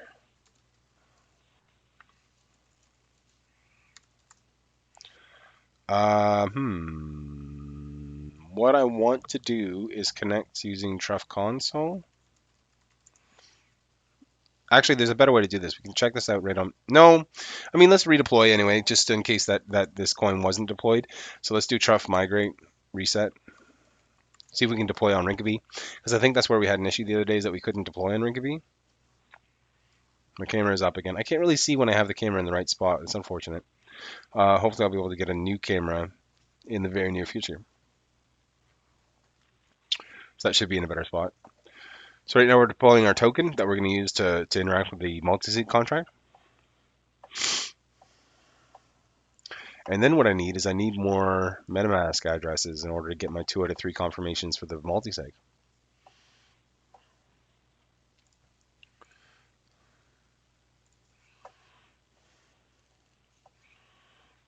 And we're just going to save those addresses in Notepad under Truff migrate, because we're going to run this to create the MultiSig contract.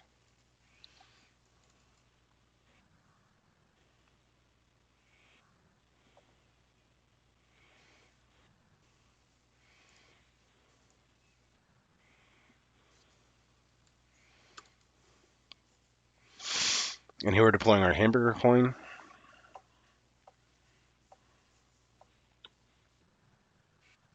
Which I think is actually called Haley Bucks. And Haley's not with us, as you can see. She will be back.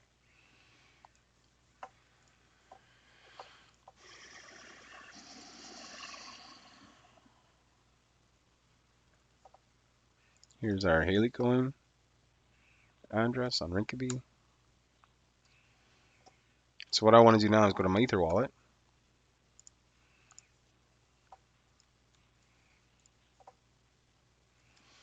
We should take a look at our code for the hamburger coin, because what I want to see is how many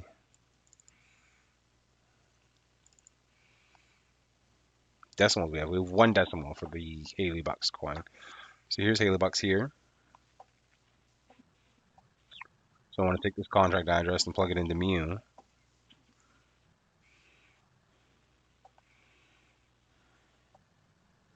After we get our private key out of MetaMask.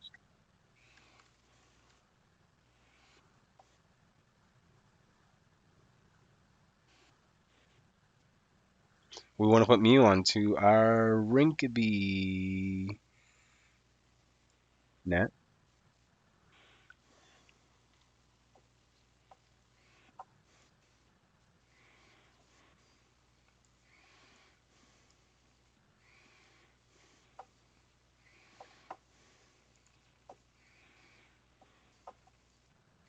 I want to unlock my account using private key.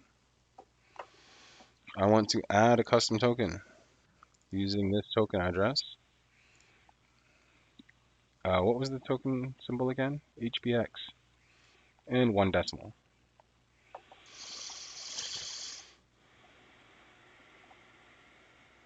And you can see we have 138,000 Haley tokens, which is what we expected to have. So now what I want to do is I want to run the truffle migrate on the MultiSig contract.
I broke something. Let's try that again.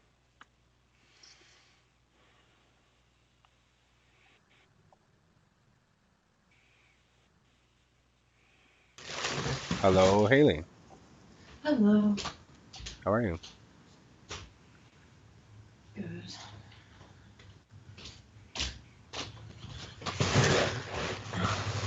Was just fixing stuff right quick because my landlord's outside. Oh, I see. Yeah. Hi, landlord. So we're streaming right now. We're into the next session. I lost one of the sessions that we had last week, Haley, or like on Thursday or the 26th, I guess. Yeah. So we're redoing how to test depositing and withdrawing Ether and tokens into the smart contract, the MultiSig smart contract. So right now we're deploying that MultiSig contract. While you were gone, we actually made sure that we had some Haley Bucks tokens. So right here you see I added my Haley Bucks tokens to my Ether wallet, and I can see there's 138,000 of them because it's my favorite number. But right now we're getting a MultiSig wallet for ourselves.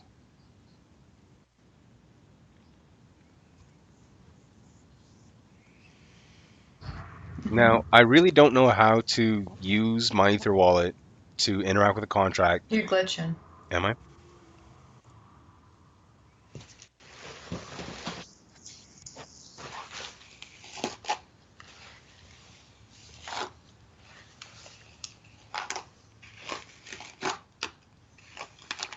Is that better? Yeah. Okay, I turned the bit rate down again. So like I was saying, I really don't know how to use my Ether wallet to interact with the smart contract using the data field, and we'll see that here in a second, in order to deposit or withdraw tokens. But what I found out in the live stream is that I could actually use the decentralized application that comes in package with the Gnosis MultiSig contract to do that transaction. And I also noticed that where my data field is completely wrong for some things, it's trying to transfer millions upon millions, billions upon billions of tokens, which is not what we want to do, apparently, obviously. Peter is talking to us.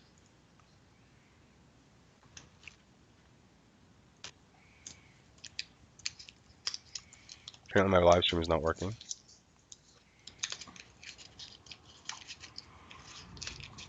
Your computer is really glitchy. No, nothing's working here.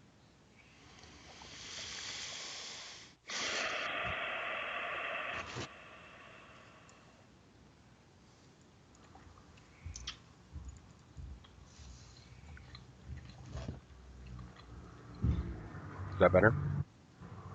Mm-hmm. Okay.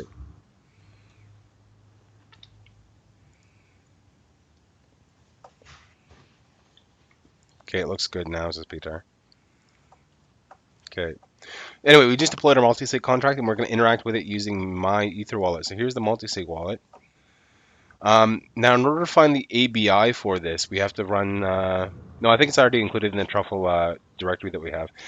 So I want to go to my Ether wallet, and I want to go to contracts. And in order to interact with the contract on my Ether wallet, you need an ABI or JSON interface. So I think we can actually find that inside our build folder under contracts, and we're looking for. Oh, that's the wrong one. We want our MultiSig wallet build folder, contracts, and we want this one, I think. Nope, we want MultiSig wallet, wherever that is. Here we go. So inside here somewhere there's an ABI, which is this.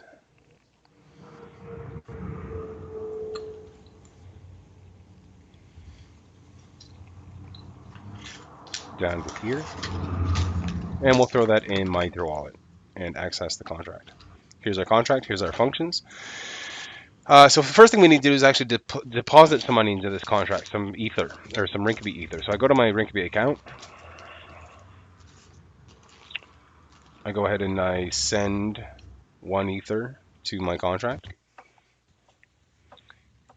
We're going to submit that with 100 Gwei. We're also going to send some tokens using my Ether wallet because we can't do that through a custom token through MetaMask. At least I don't think you can. They might have updated that.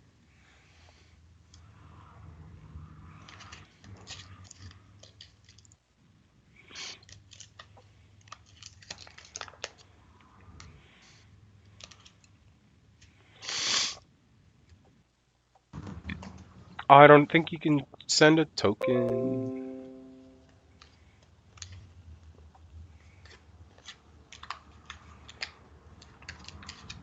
Using MetaMask.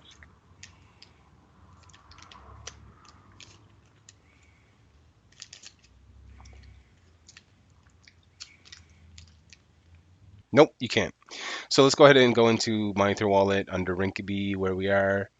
Oh, I lost you. Are you there? Are you there? I can't hear you.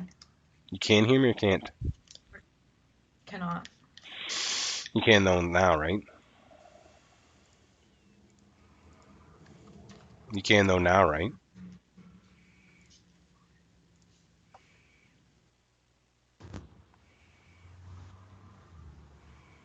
You can though now, right? Now I can. Okay, I don't know what's going on with my internet connection. By the way, I want to send some HBX to our smart contract. I feel like What? put your head.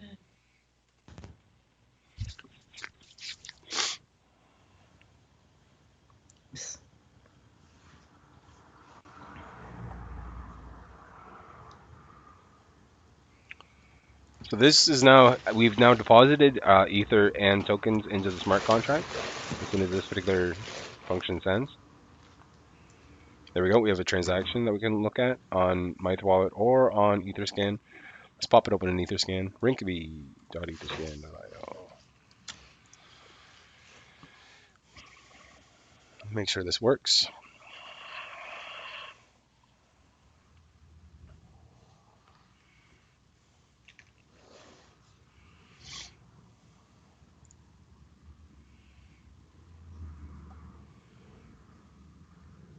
Here we go. It was successful. So now if we have a look at the smart contract on Etherscan. He says, wow, nice cat, Peter says to you. Thank you. Feel free to chat inside the chat there, Peter. I think you're live video moderator, I'm pretty sure. Can I still see myself? Kind of. Oh, and the stream just died. I don't know what's going on. I wonder if I can move my computer more this direction if it'll work better.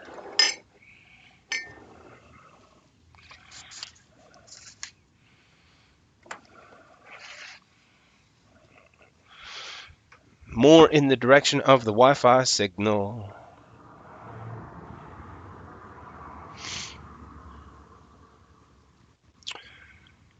No, we're still losing frames. You know what? It's because we're streaming or recording while we're streaming. So I'll have to tell Peter that.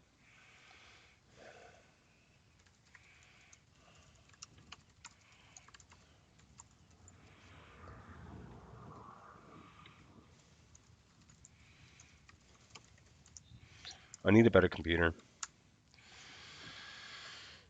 So I think we're streaming now and it's working properly. Seems that way.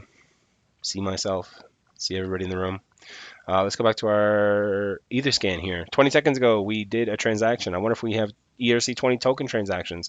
We do. We have 138, or rather 13,800 ERC20 tokens called HBX, which are our Haley tokens, on this contract. And then we have 0 Ether. So I thought we were supposed to have some Ether. Who did I send Ether to? 1 ETH.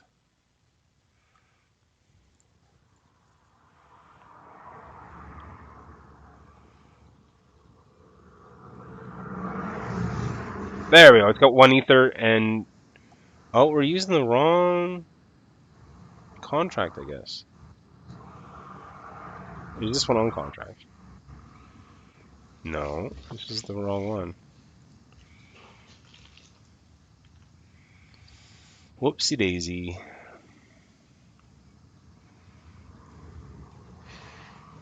Which contract is the right contract? So 0x5, this one is the right contract where we want to send some more Rinkeby tokens to. I don't know where I got the other address from. That's unfortunate. I just lost some tokens. It's never good to lose tokens, but let's send some more tokens to the correct address this time. And we'll watch this again in Etherscan. You glitched again for a second. What's that? Hey, Did Dimitri you B. the frames back down? Should I put the frames back down or did I put the frames back down? You. Did I? No, I stopped the offline recording. Okay. Yeah, it's better now, isn't it? Now. Yeah.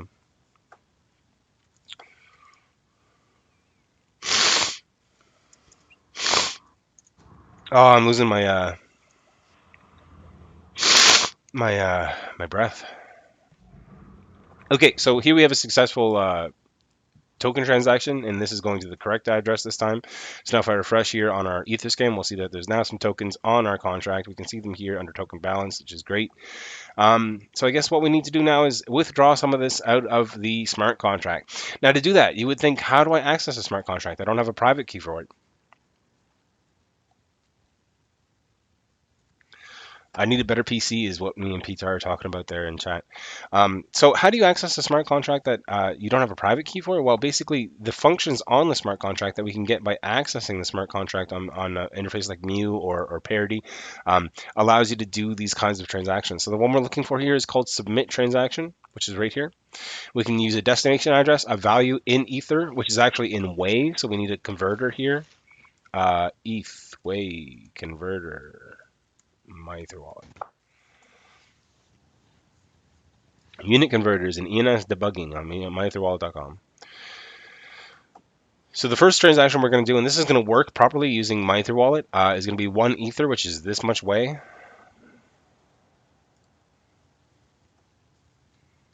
And we're going to send it to one of our owner accounts, might as well.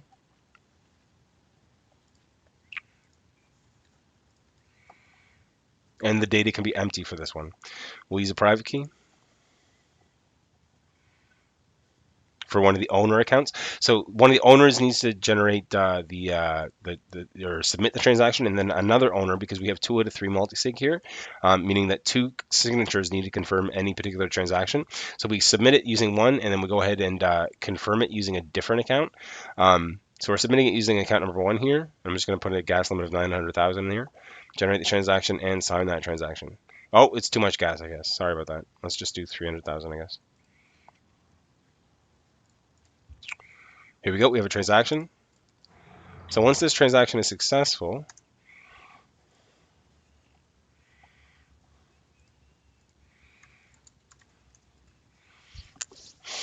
once this transaction is successful, man. Once this transaction is successful, man. Once this transaction is successful, man. Here we go, it's been accepted into a block, which is good news for us.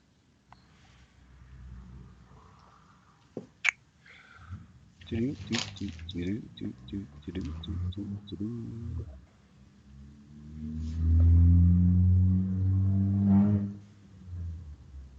we go, it was successful. So now if I go back to my contract here, and then I look for a function which is going to be called get transaction count, it should show 1. No, that's not what I want. I want, where is it? Get confirmations is confirmed. Transaction count should show me 1. Yeah, the transaction count is now 1. Now I forget if the confirmed transaction requires that we use transaction ID 1 or 0. So let's try 1. Because generally in computer science, the 0th, we have to restart from the beginning actually to use a different account. That's unfortunate. The 0th instance of a list is usually the first instance of a list inside most computer science stuff, but I'm not sure if we need to use the first transaction or the 0th transaction, but we'll find that out as we move forward, because we'll be able to see if it errors out or it doesn't work properly. So now if I access this function again, this smart contract, then go to confirm transaction. We could use transaction ID 1, I guess. We'll try. Access the contract using a private key up here of account 2. Here it is. Send that. Try to write this. We'll use 300,000 gas. Oops. Gas limit, rather. Here's our transaction. Now, if this fails, we know to use transaction ID 0 instead.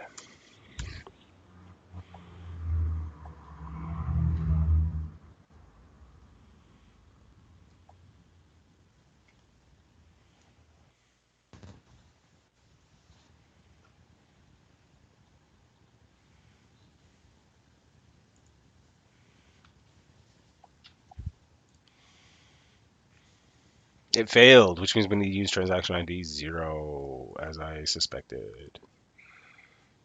Try that again.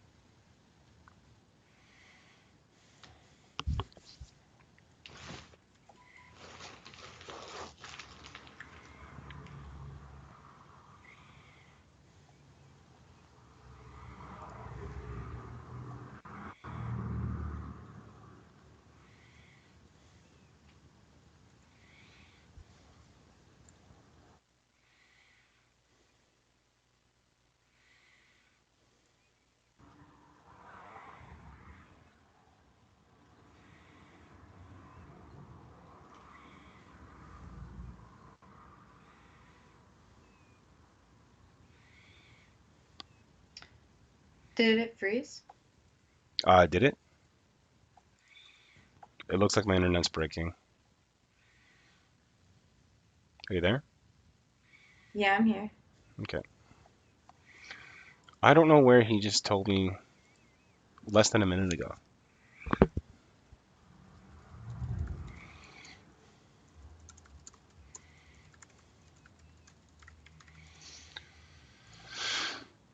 So here we have a successful transaction, which means I think that our contract should have 0 ETH left. It has 1 Ether now. Let's see if I refresh it. There's 0 Ether. We saw that 1 Ether left as an internal transaction about a minute ago, which is good. Now, in order to move tokens out, you would use the exact same process, except you would submit a transaction. And if anybody in chat knows how to do this, Dimitri, if you know how to do this exactly, you need to supply data which tells the contract how to interact with the token smart contract in order to get the tokens out. Now, I tried to do this the other day when I was on the other live stream, the first time I did this, but I was unable to complete this transaction using my Ether wallet. So let's try it again. Token, transaction, multisig, data.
I can't hear you.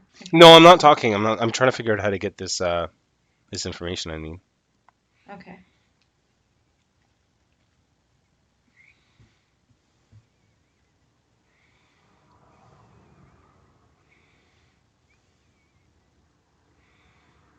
So I guess to find the data,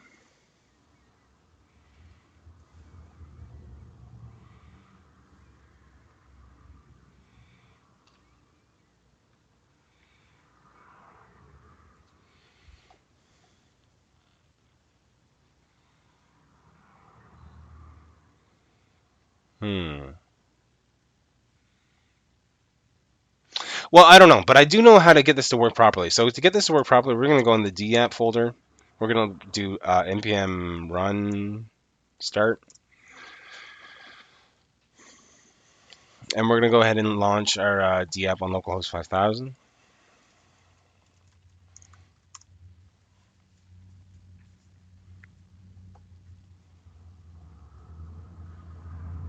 Now what we're going to do is go to transactions here.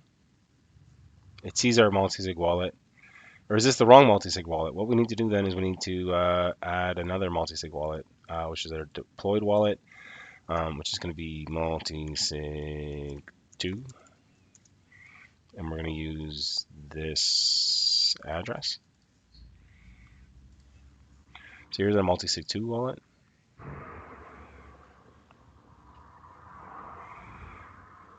Of course, it doesn't see the token yet, so we have to add it using the token address. Now, what is the token address?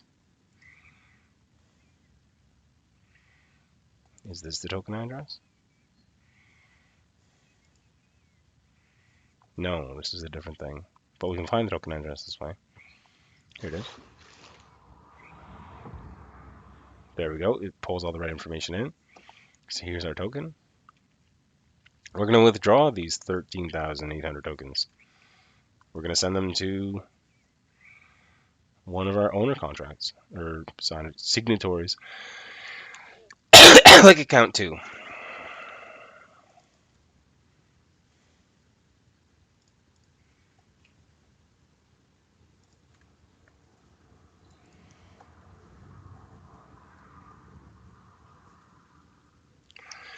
And because we're using account 2 to sign or submit this transaction, what we need to do then is use a different account to confirm that transaction. So we go back to account 1. We reload our dApp.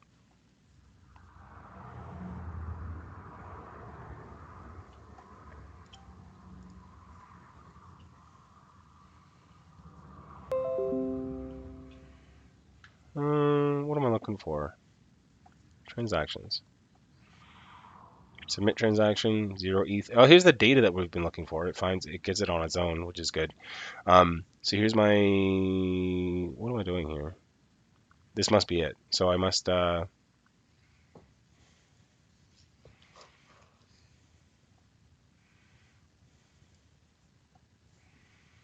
am I looking to accomplish here? How do I,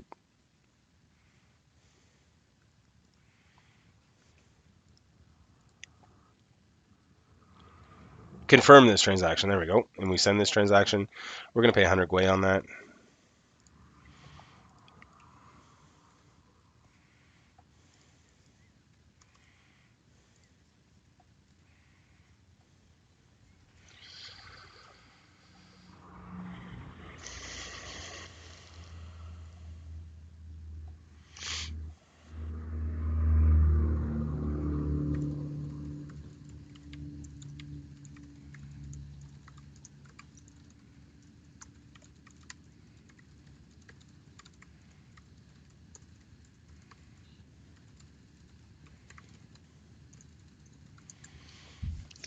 And we'll submit that transaction.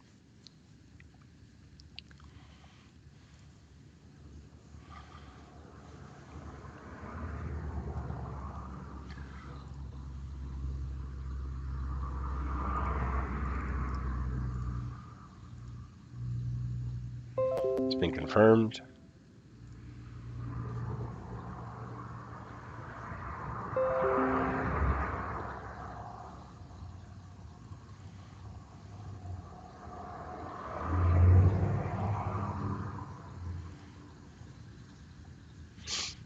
And we'll see we now have some tokens on that owner account.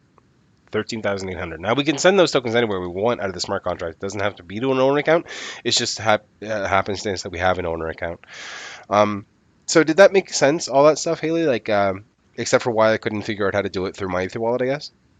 Yeah. So do you get what a multi-sig contract's for? You glitched out. I didn't hear what you said. Do you get what a multi-contract or a multi-sig contract is for? And why it's useful? Yeah. Good stuff. You don't want to explain it. No. Basically, the multi-sigs that I've created in the past are to save money and make sure that I can't spend it frivolously. And then that way I have it stored, and I need a confirmation from my other signatories, like the other friends that I give the access to. The only issue with that is that if 2 out of the 3 of them agree, including myself, like if the other 2 guys agree to take all the money, they could. So that's a counterparty risk you have to assess. So let's just take a look at how long we've been on. About 31 minutes. So I'm not sure what we'll do for the rest of these sessions. What we just covered in the learning objectives for this session is how to successfully use the decentralized application. Oh, we lost the stream, I guess. Stream.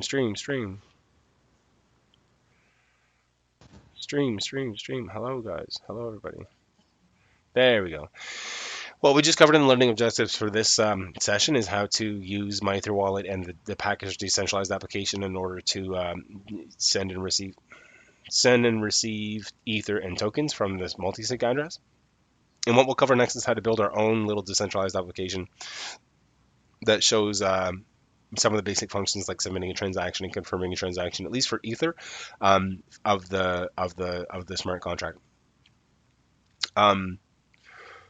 Now, yeah, I think that's good. So that's what we'll do is we'll break now for about 3 to 5 minutes, and then we'll be back with the next live stream. That kind of mimics the one that we've already seen. So again, the one that we've already seen is the one that came with Gnosis multi-sig contract, which is this guy here. So I guess what we want to do is mimic some of that functionality in this session, and for the next hour and so. So I wonder what we should do.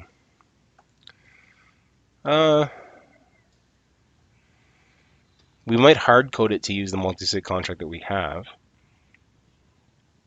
Show the address and the balance, the required confirmations, the daily limit, all that stuff. That'll be our first step, and let's see how long that takes us, because it should take us a little while to get that figured out. So our address here for the multi-sig contract is this guy here. Let's send him some more ETH so that we have some ETH to show.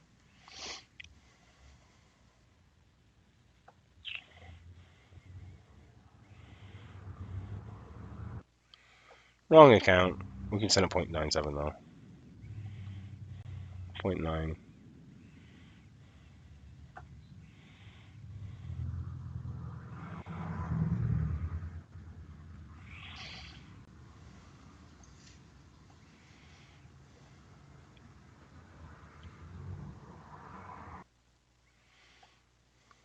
I wish I had 0.9 ETH. So if we refresh this in a sec, we should see almost a whole Ether, 0.9 Ether in here. Once this mines on the blockchain.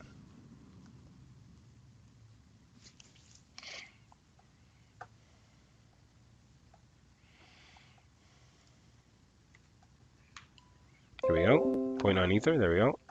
So then what we want to do is we want to get a decentralized application on the go, other than the one that they already have. Is there a source folder in here? So what we'll do then is we'll copy over, oops, I don't have a folder open.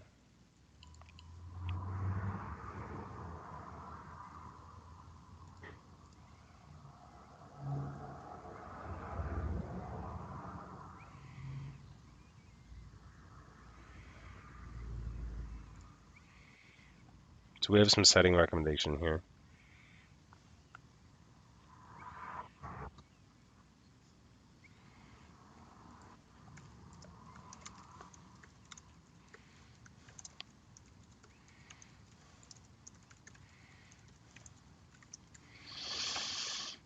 So what I want to do then is go into voting contract, copy over this source folder, throw it in our MultiSig wallet folder. Take a look at my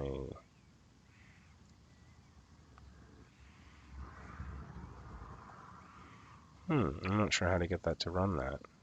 Let's just see if it will. If I go up a folder and do npm run dev. Nope. Missing script. So where does the npm live? Tell it what to do. Package.json, I think. And then we want to take a look at voting contracts, package.json. Run dev. Light server. Scripts. Light server. Try it again.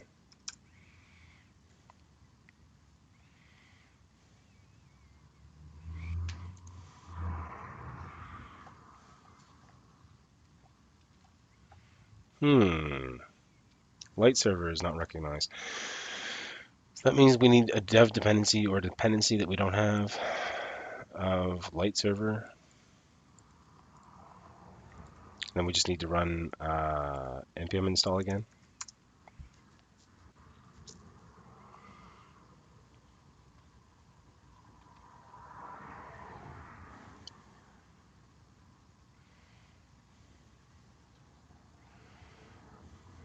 So while that's installing, let's figure out in the MultiSig Wallet dApp folder how this app figures out the account address. What else does it have? No, it's not accounts I want. It's MultiSig. Nope. Wallets. Here we go. Wallet name, balance ether. I lost Haley.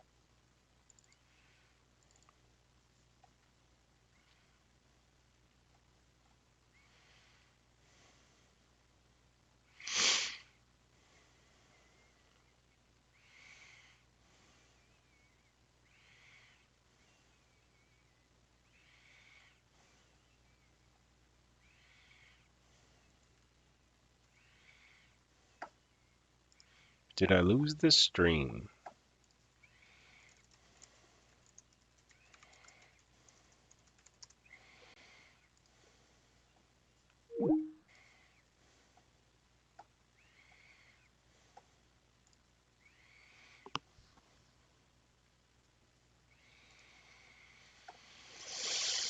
No, I think I still have the stream.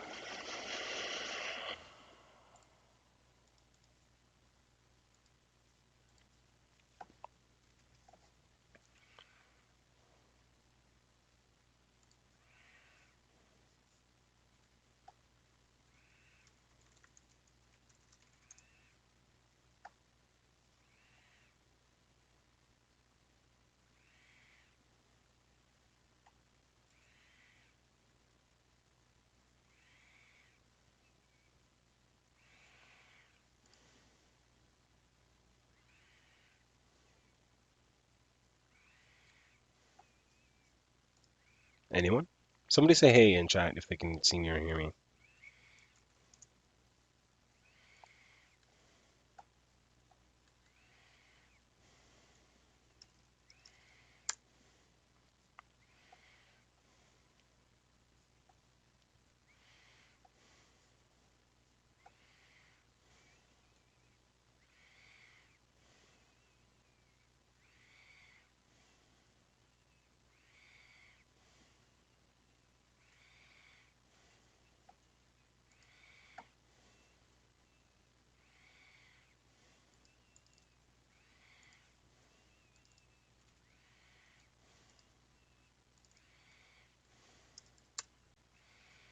Anyone out there? Anyone out there?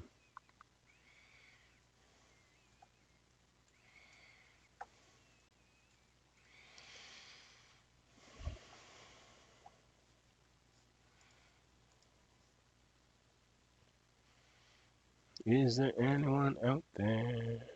Peter, can you hear me?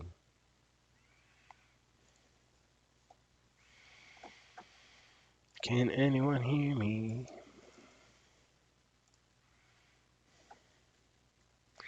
Well, we have our dApp running the election results, the sample dApp that we had. So I wonder if I can actually just copy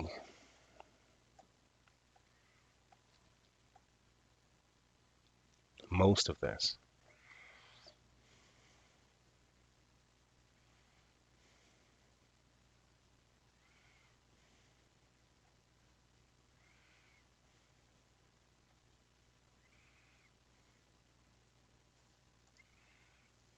Everything is good. That's good.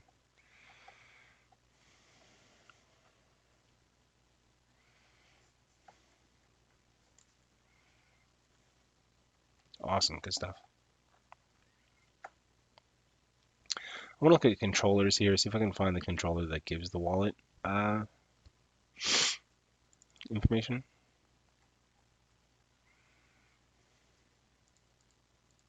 What I'm looking for is like balance.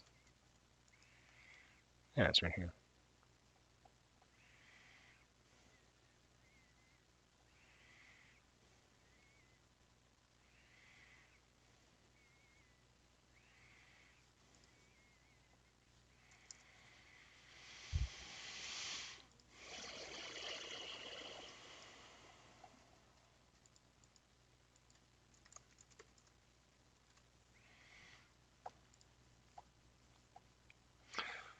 Hmm.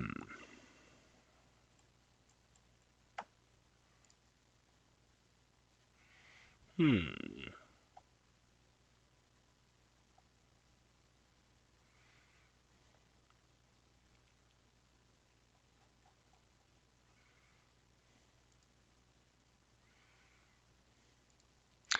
I wonder if we just throw this all into the app.js.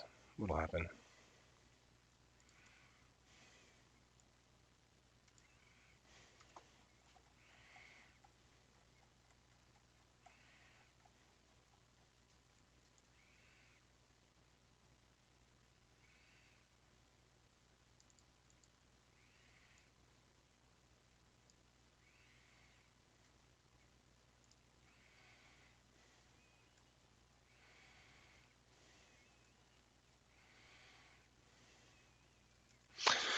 Well, let's give it a shot. Any wallets.html. Let's throw all this inside of, this is a partial right now inside of the multisig contract. So if we just throw it into our index.html, instead of calling it election results, we'll call it wallet. We don't need any of this stuff.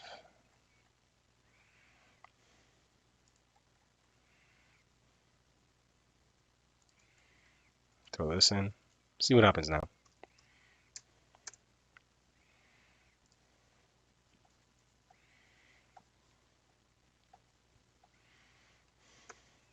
Ah, it's got stuff, but it's not loading anything that we want. So why is this not working properly? It says no wallets. Let's try adding a wallet. Nope, that does nothing.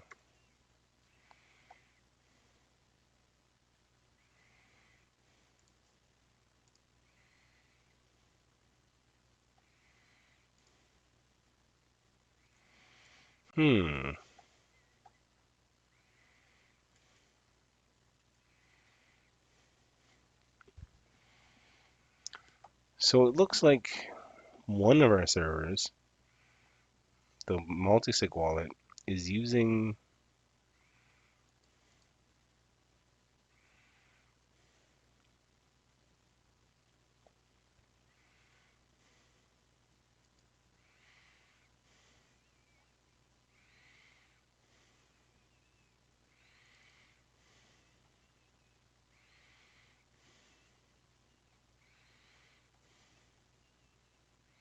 Angular.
So what I really want to know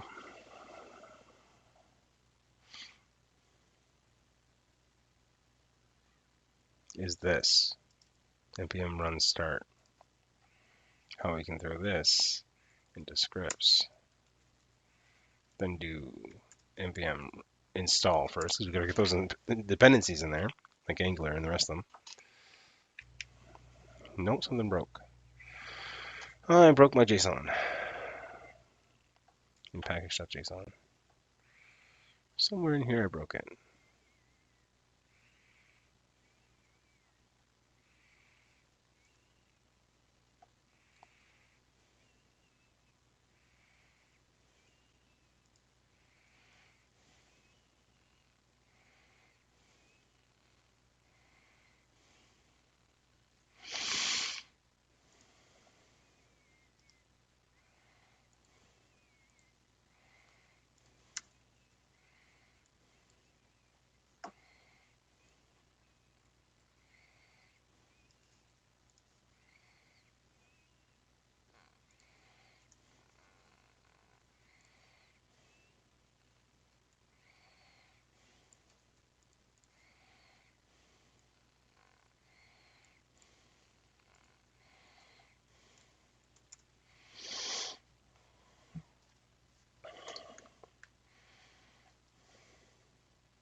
Something is broken with my JSON.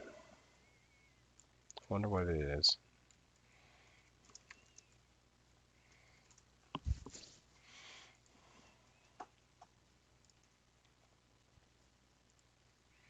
That's not the button I wanted.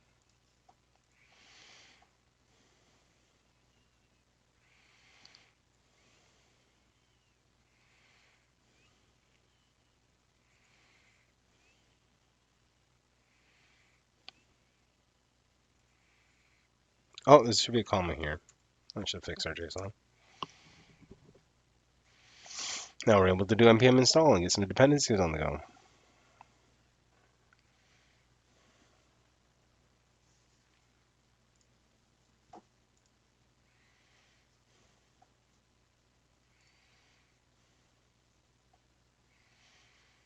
So hopefully this is going to allow us to run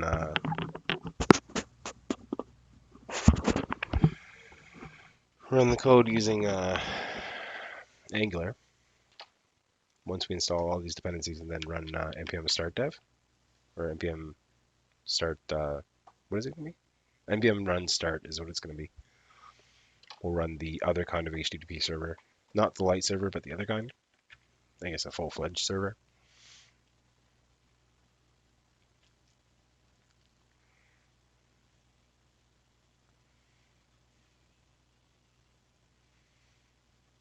I guess the full-fledged server, man.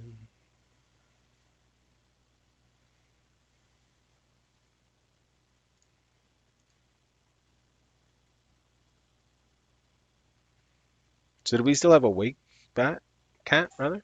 Are you here?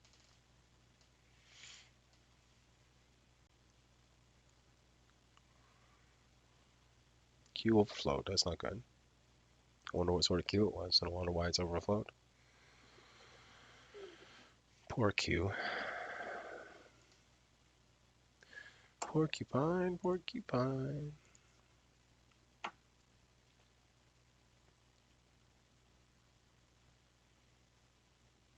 wonder why it says one viewer. I hope there's more than one viewer in here.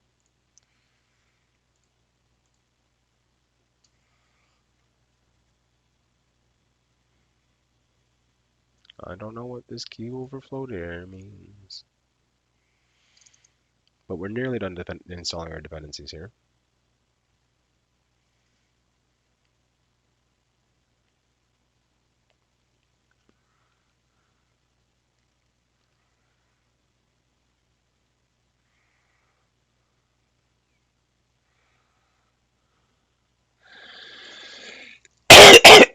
Sorry, guys.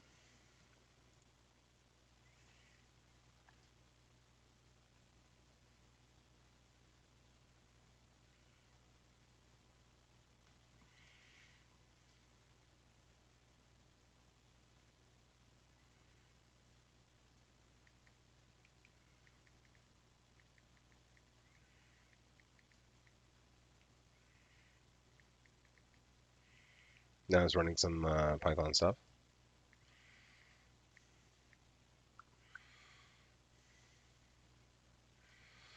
And some C++ stuff. Or some C++ stuff, I'm not sure.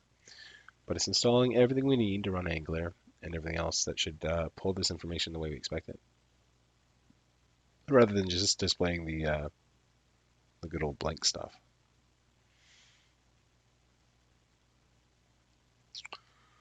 The good old unfilled variables that we saw.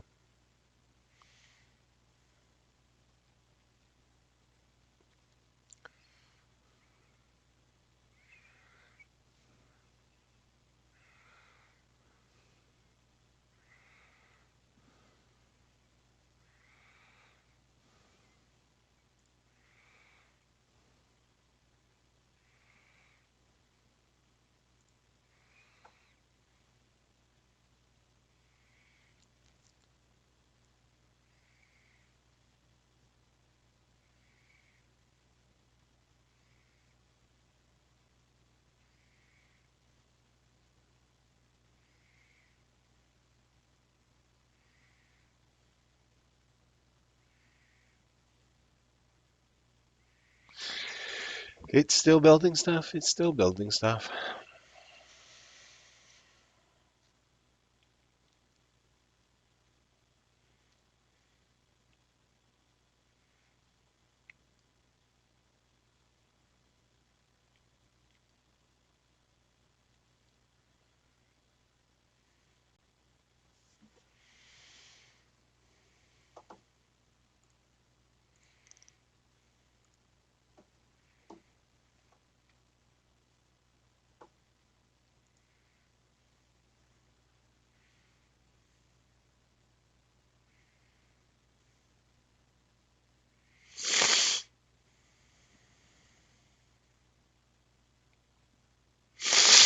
Excuse me.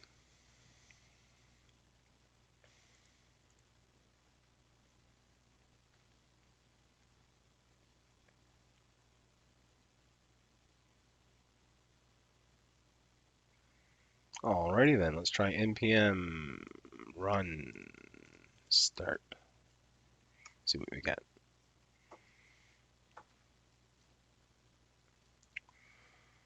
Well,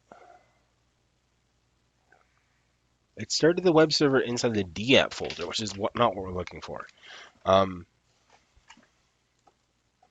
We wanted to start in the source folder.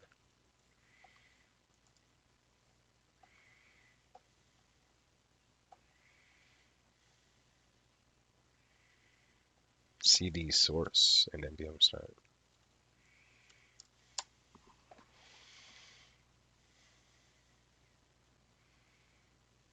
No, that's not working at all.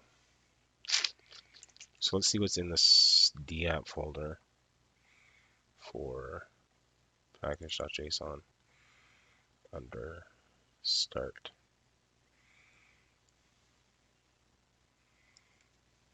Actually, what we can do is just go in the source folder. No, we don't want to do that.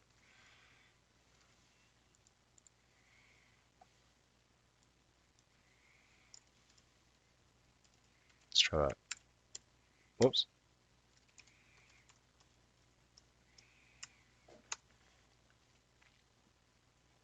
All right, on localhost 5000. Let's see what we find.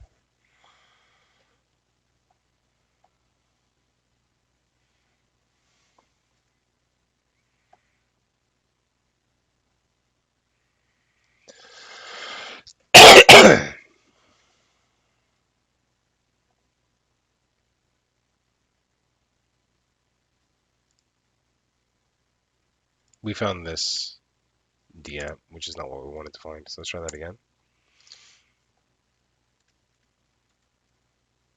Here we go. So it's still not showing us the variables that we wanted it to. So I wonder why that is. It must have something to do with the routes.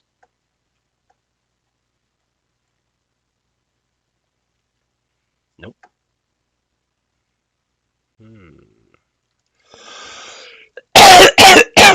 Excuse me.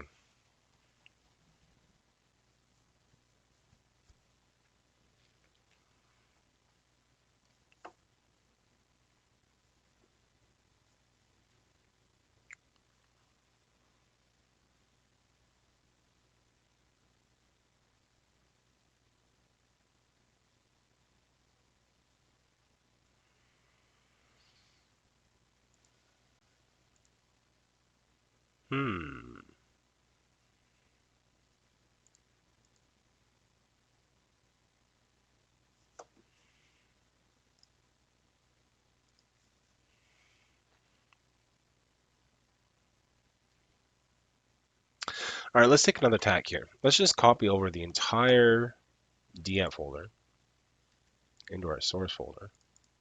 Delete everything that's here.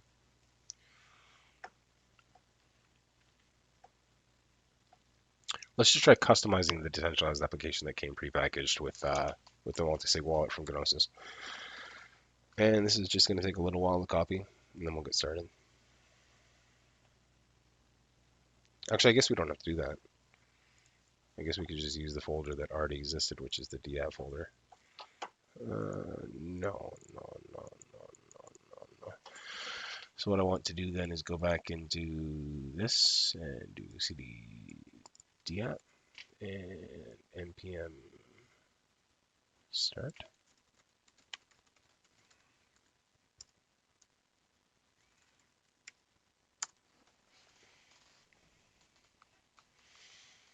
So now we should see the decentralized application that came prepackaged. Now what I want to do then, in order to customize it, I'm not sure what I want to do.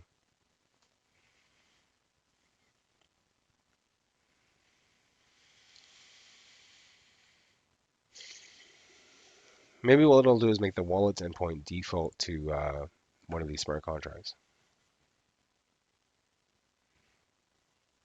rather than let it list multiple ones.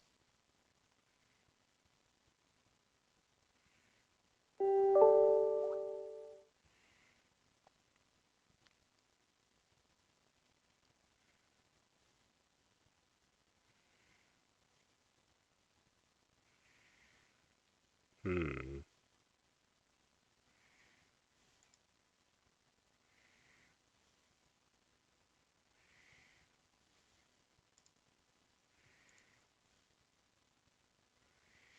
Hey, Marwins. How are you doing today?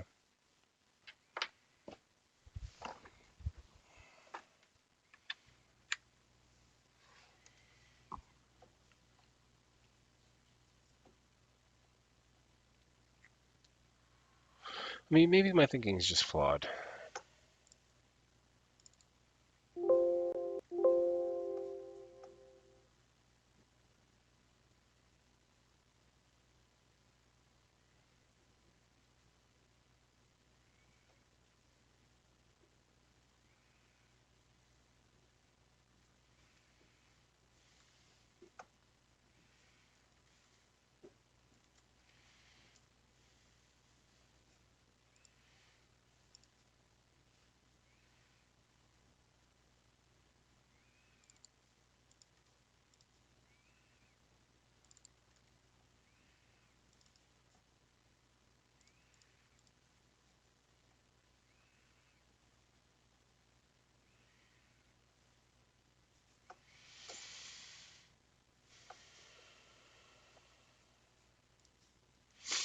Name, address, balance.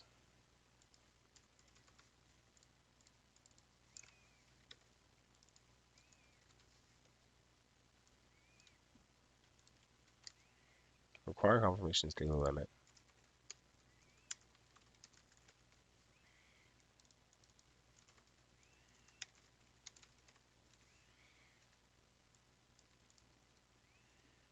Limit for today.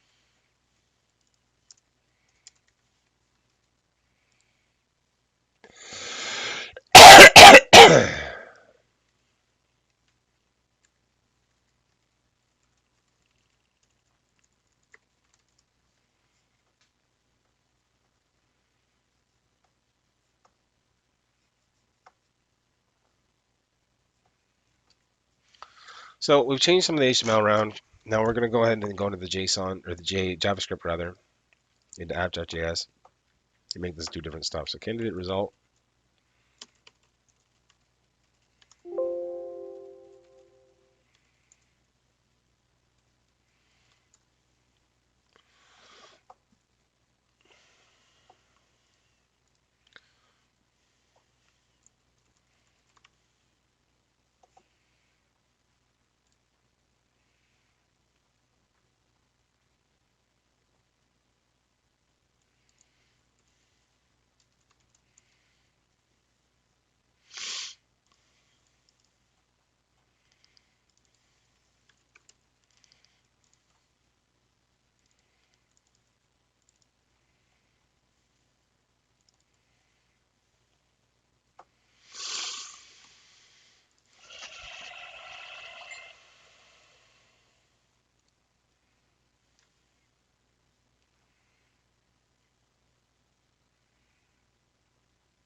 Trying to get Haley back.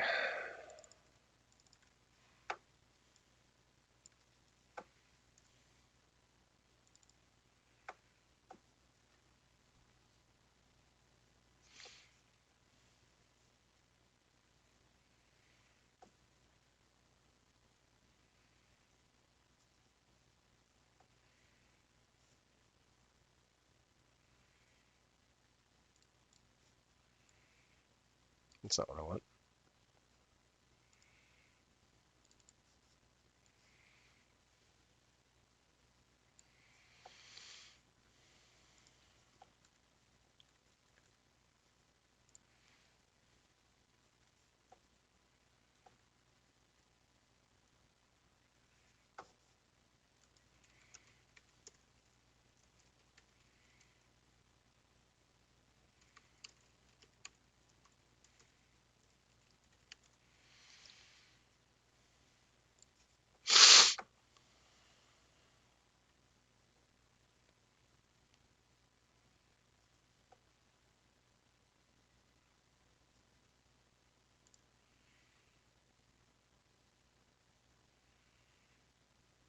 So we want to get the balance. Is there a balance of?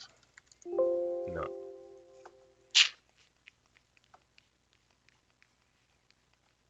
Let's do something else then, like owners.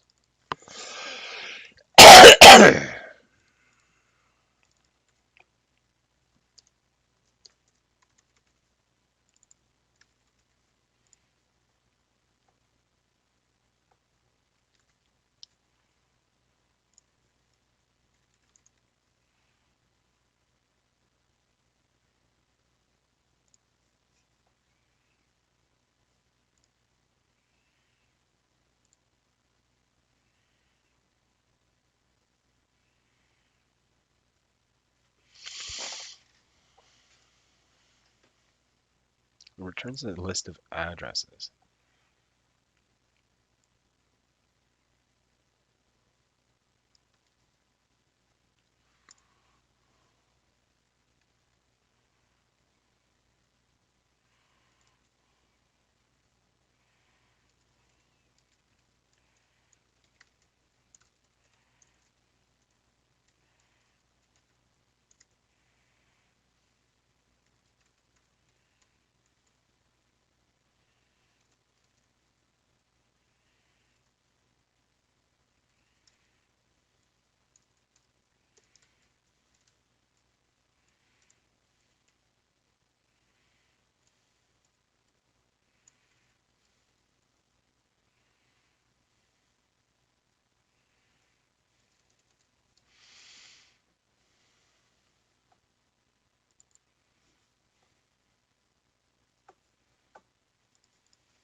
Hmm.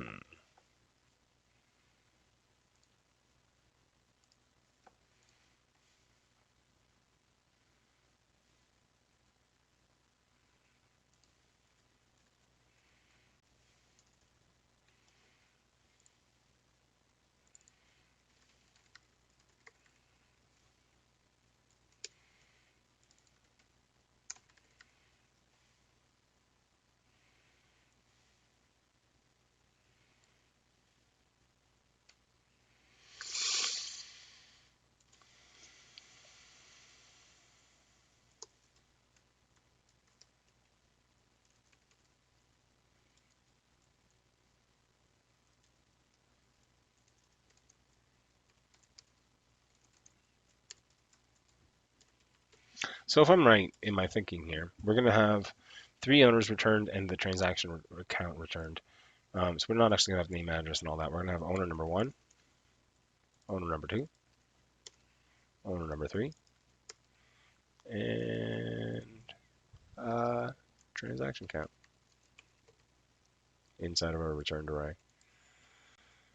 So let's try that.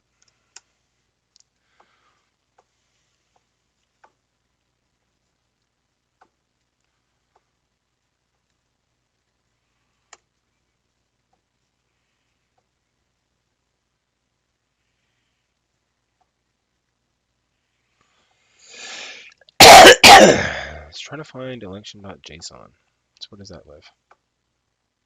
Inside of the voting contract.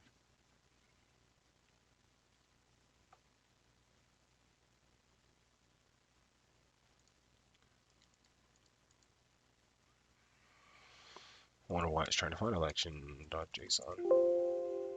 Election.json. No, we want MultiSig Wallet.json. Function MultiSig Wallet. MultiSig Wallet. MultiSig Wallet. Let's try that.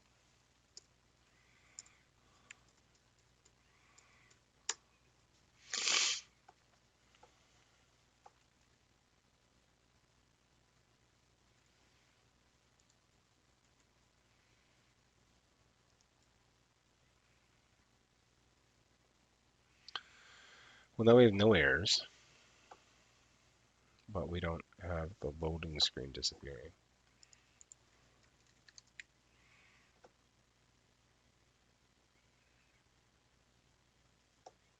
So somewhere in our other script, that loading thing should disappear. What was that loading thing again? Loading. Loader. Loader. Loader.hide content.show in the final function. In the final function. So where are we?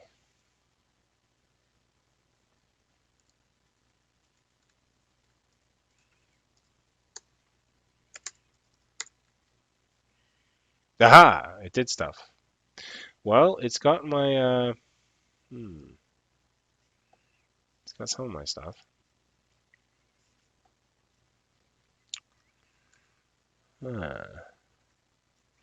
It's got my transaction account.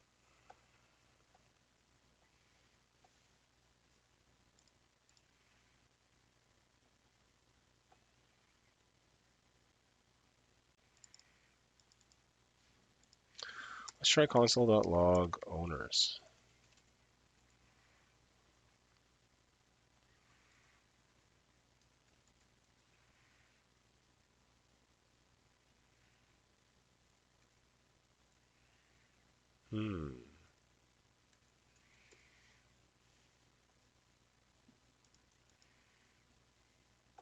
So here's my owners array.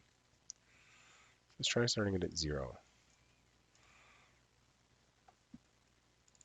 And console.log owners I.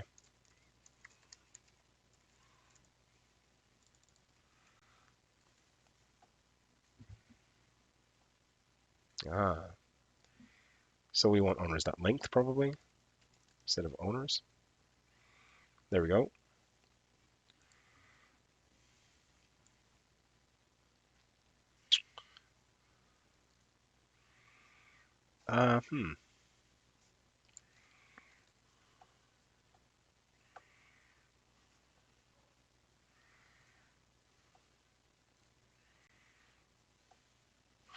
Well, let's do this instead. Where am I?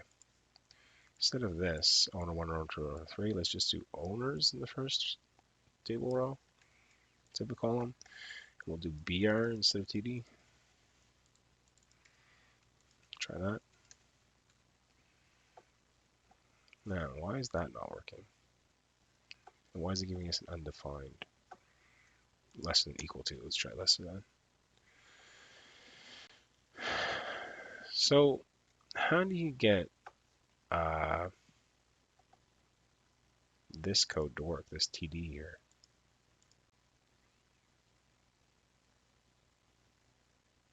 Should it be this?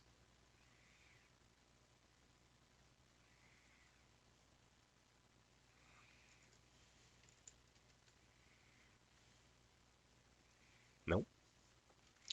What is it in our other one? This voting contract.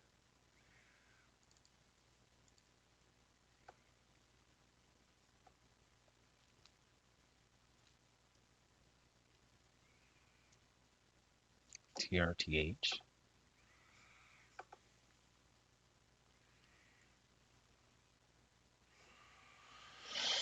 TRTH, man.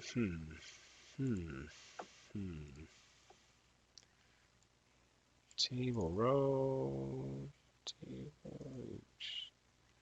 Table row. Table H. Well, I guess I don't understand how to get this to get over there. This HTML is working properly and doing break row. This HTML is not working properly.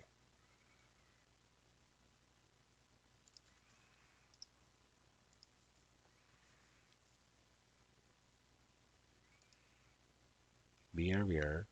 This is coming through as a string.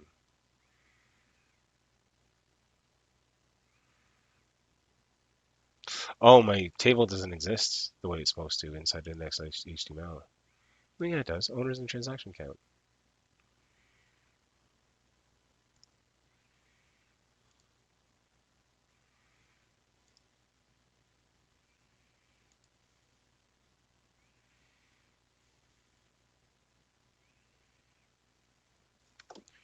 So what needs to happen then is this needs to go into a TRTH.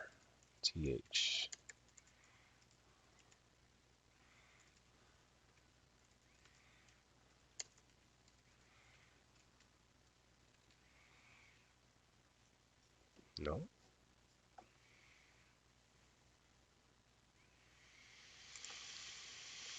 Why are you being so difficult?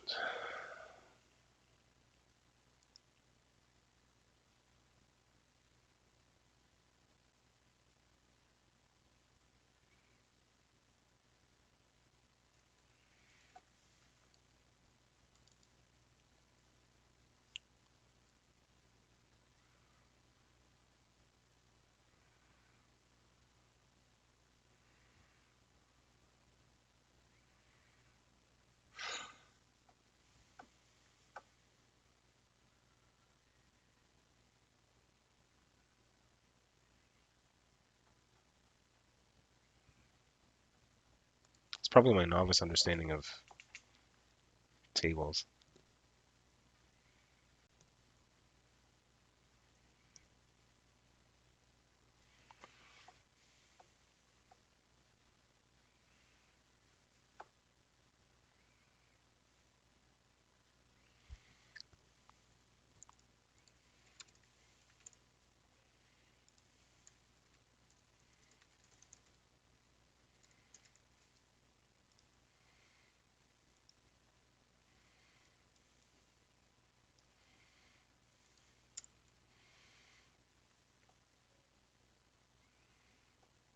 I guess it makes no sense to do it this way.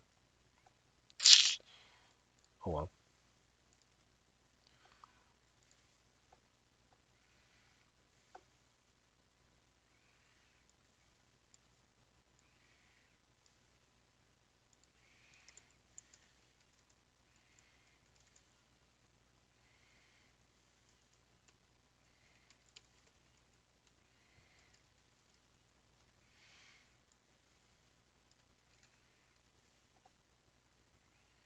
No, now everything's messed up. It must not be working in this section function for whatever reason. Why is that, everybody?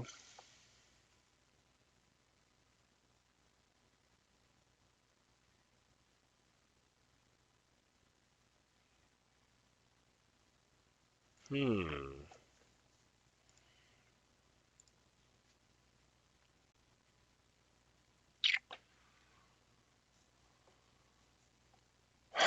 Well, we've been nearly live. Hello, Root Wolf. How are you doing today, my friend?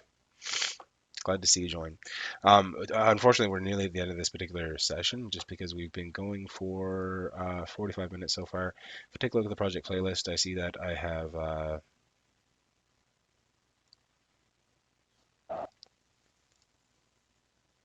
32 minutes plus 44 minutes in our little trusty notepad. Would be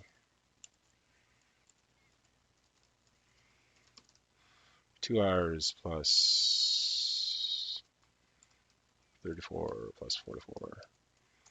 3.3 hours.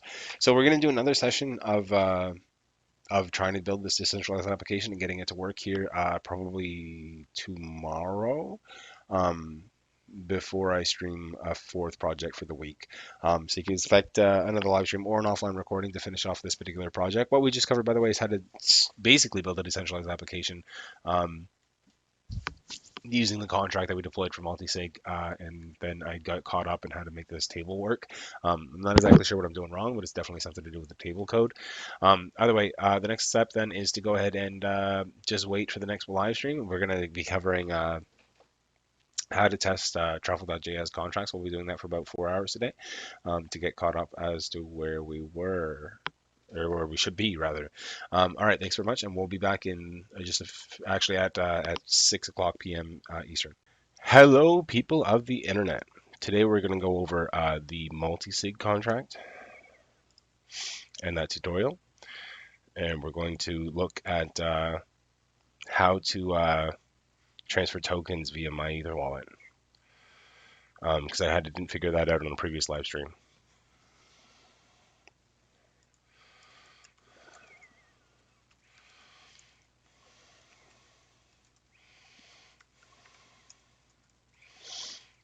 So let's see here.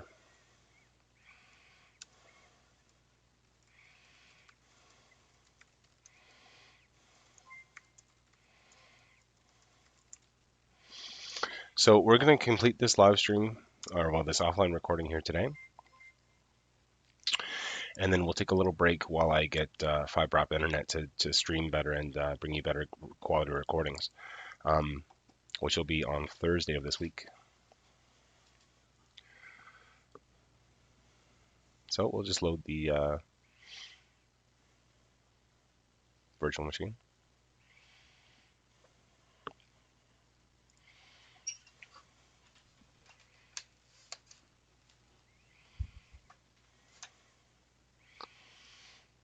Here we go.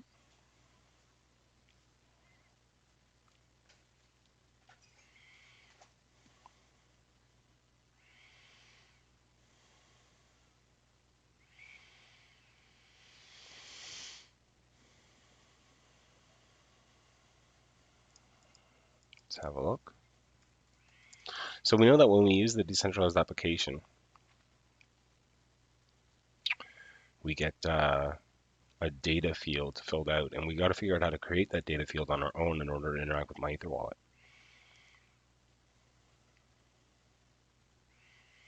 So let's launch our command prompt here.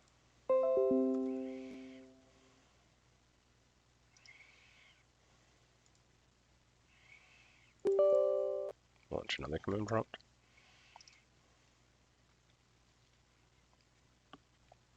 Whoops.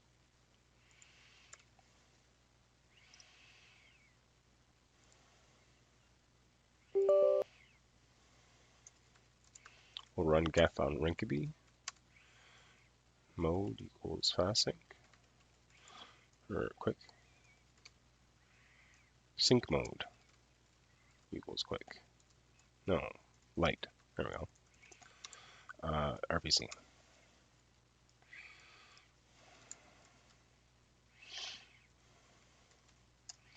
So if we go into the decentralized application folder and do npm run start,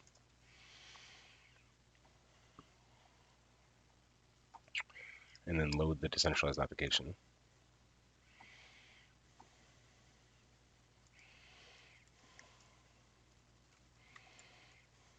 we also want to go to my Ether wallet.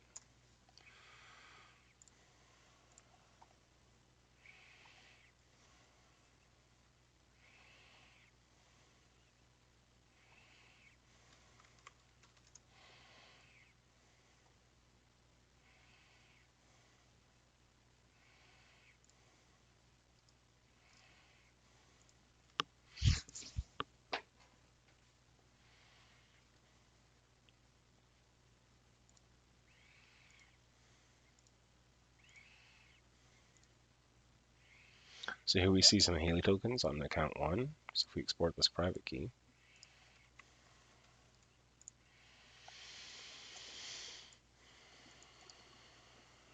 make sure we're on Rinkeby. We are. Send Ether and tokens, private key.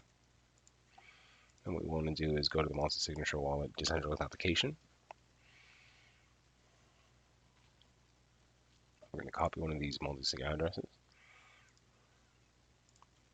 send it some tokens.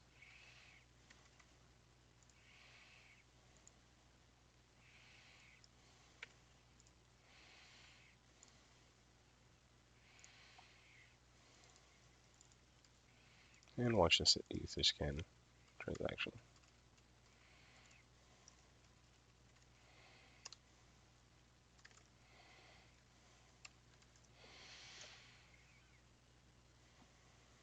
So it was successful. So now what we need to figure out is if I look at this multi-sig address in tokens, add an ERC20 token,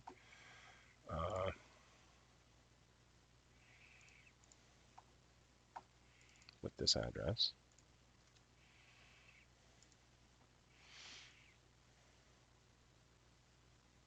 it does 1,000 tokens. So if I try to withdraw these tokens, 1,000 of them, and send them to that owner address, account 1,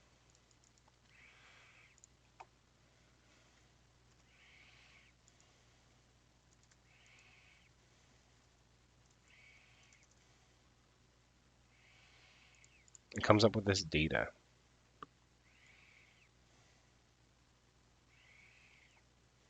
Where do we see the data?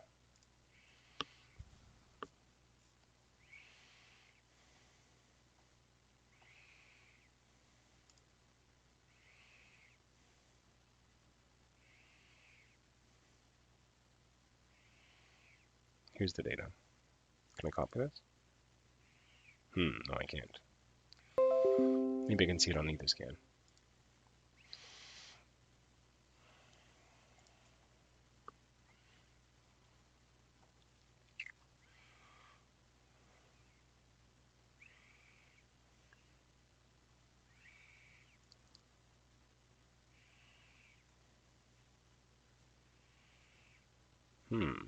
I want to see this data.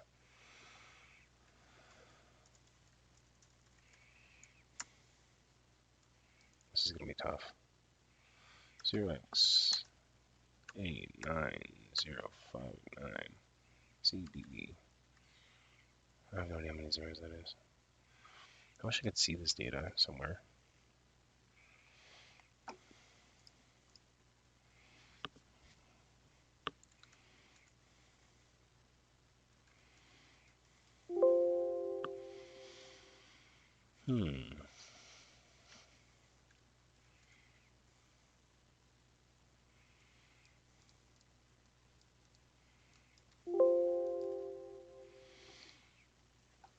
It's the next line 96C42 and then 000027.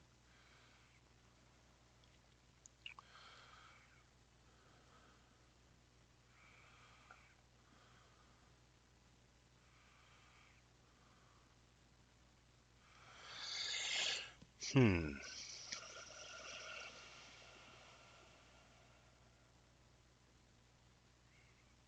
95A41.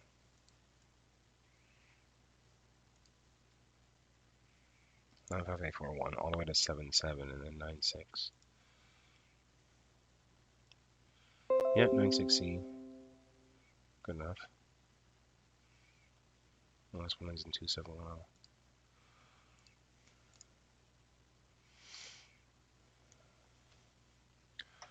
Okay.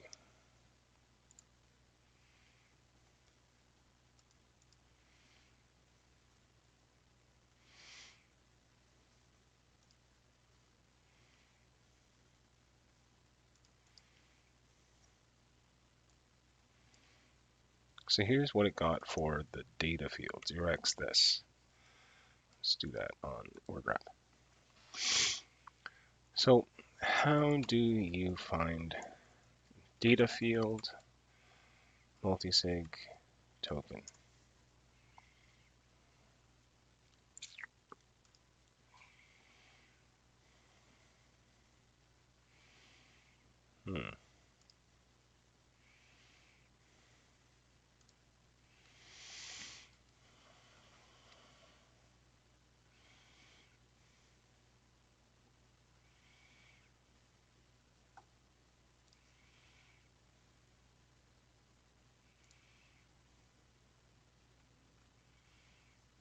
can't find an answer.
I know this exists somewhere on the internet because we already looked at it the other day.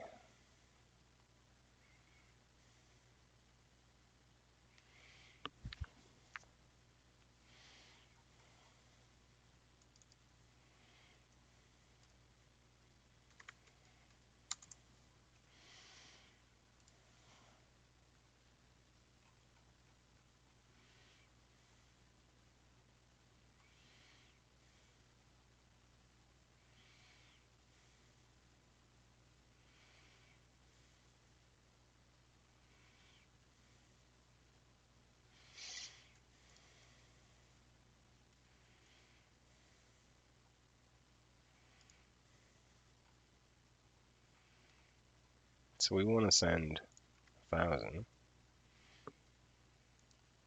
decimals as hexadecimals.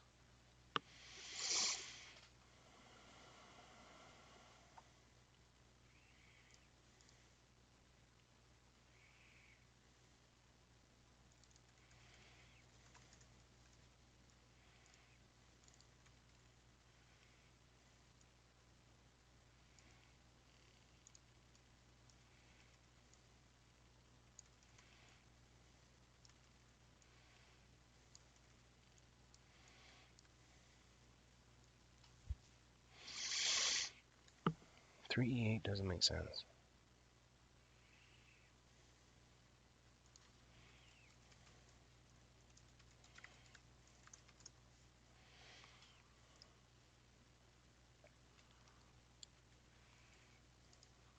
I guess so.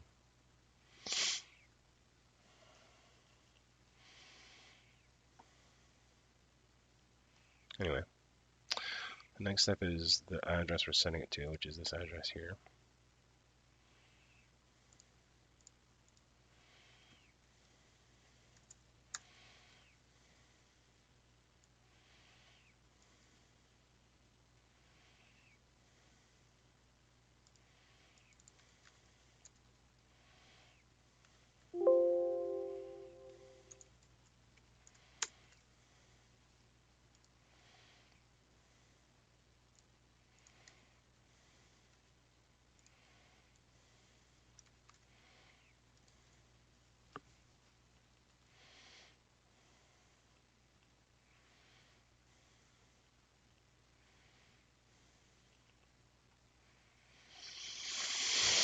Now, how do we find this hash for the function?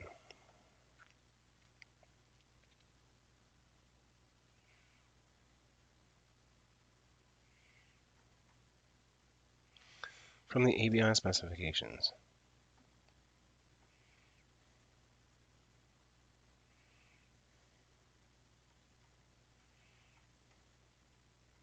I wonder if it's just this for transfer.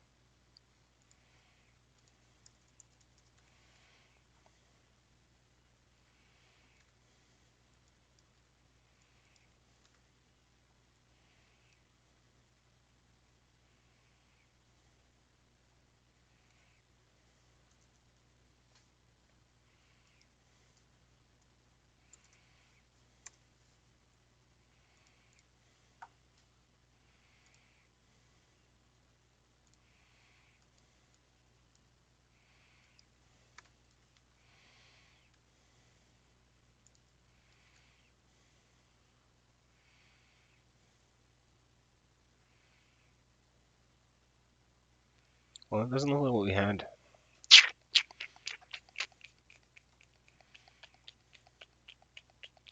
In our wallet.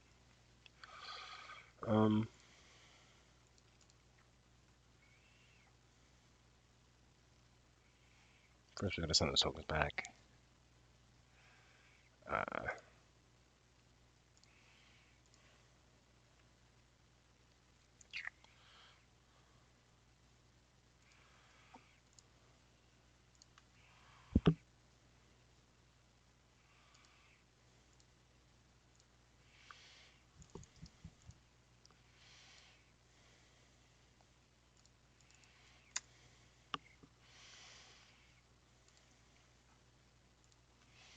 Well, let's try it. You got ABI again though.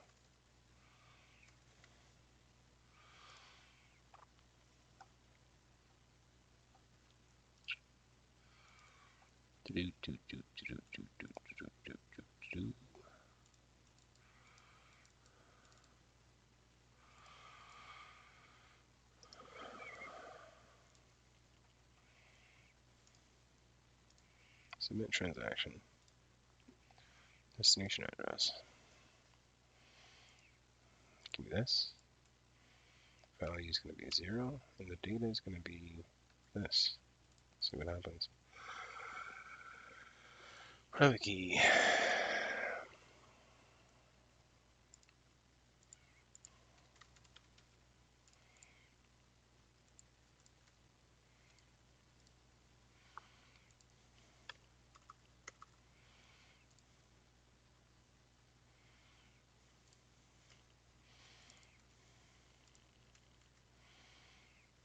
So we sent our tokens in. Let's see if we can withdraw tokens using that data that we created.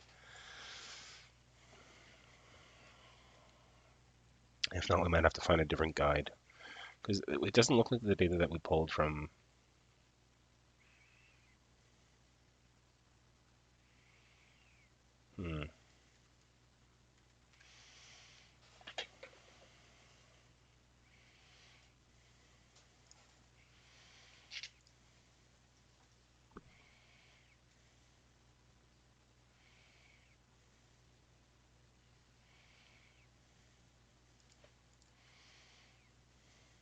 So it says success. Let's see what happens if I load this in the...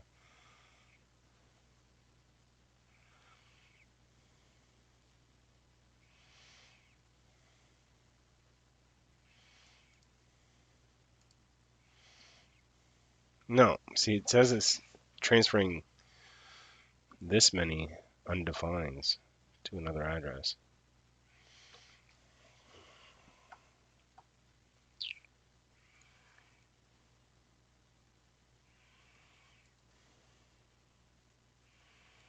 Well, at least this one is doing a transfer.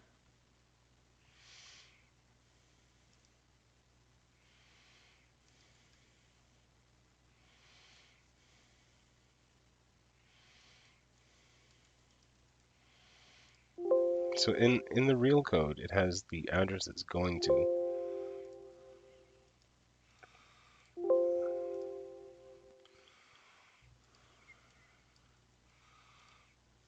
Here.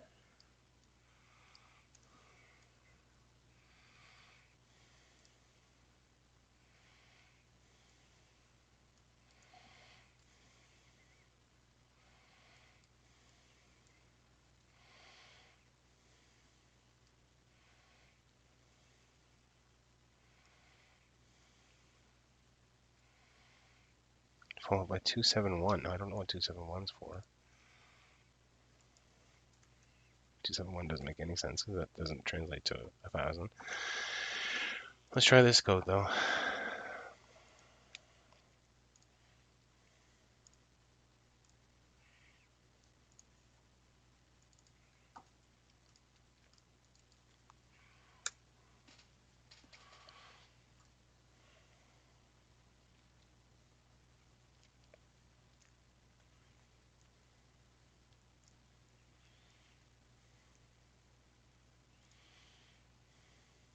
Okay, let's see what that tried to do. No, it's still trying to transfer a ridiculous amount of funds. But it's transferring to my account now, which is good.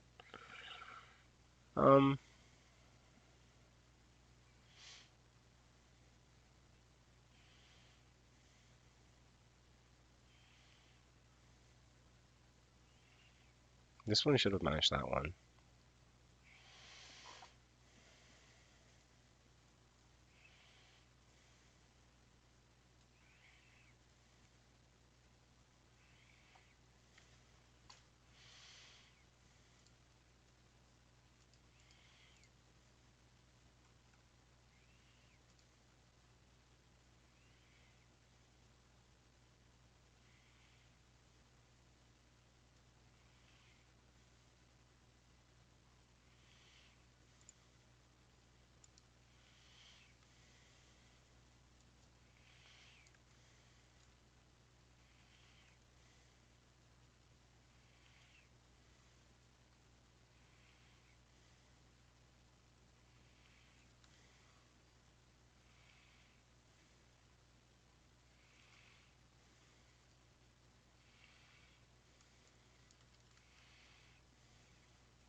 No, we used the exact same input data that this one had, as far as I can tell. 905, A905.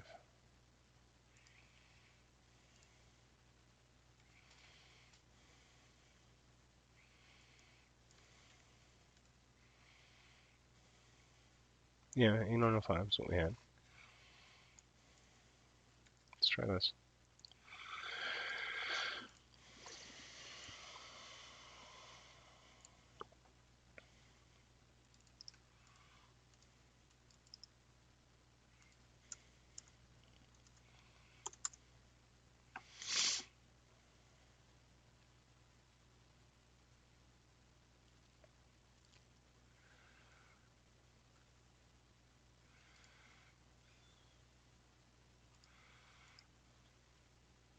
Nope, it's still transferring to my account. It's got this weird number.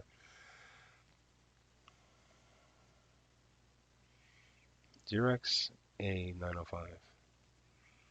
0x A905, but it's longer. This one's at ends at 2710. Try ending it at 2710. Those are just extra zeros, I guess, in the my Etherscan transaction we saw.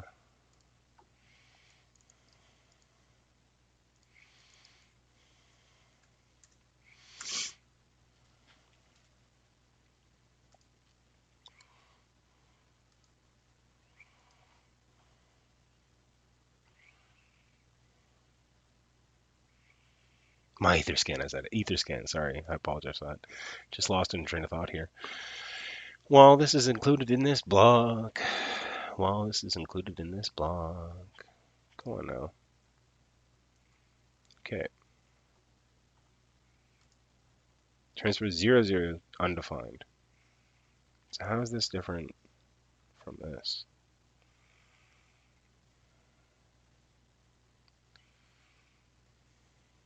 So after the address, no, E140B7. 0B7, E14. It's the exact same thing.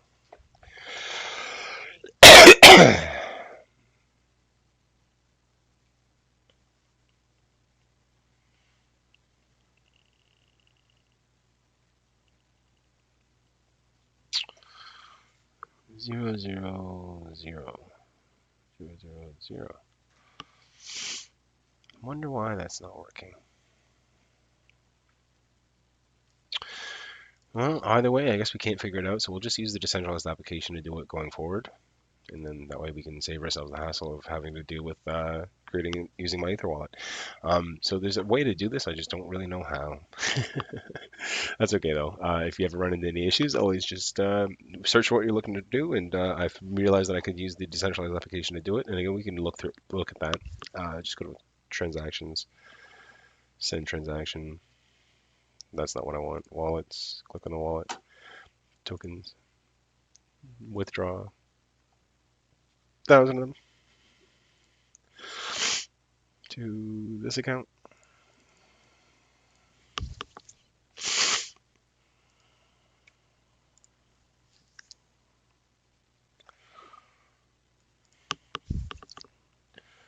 And we can see that that was sent. So what we're going to do next then,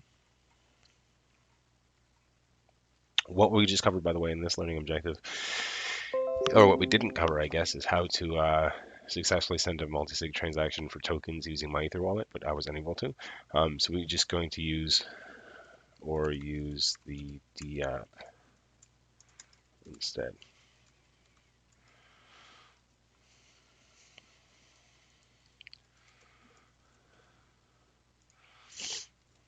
And then we're going to go ahead and come back in a few minutes here, or the next video, for fixing our dApp example. All right, thank you. Bye. Hello, people of the internet. Today, what we're going to cover in this next session is how to fix our dApp example. So what we were having trouble with the last time we looked at the dApp, the decentralized application, was that table. So if I open up a folder as a workspace here, so I can see all my files.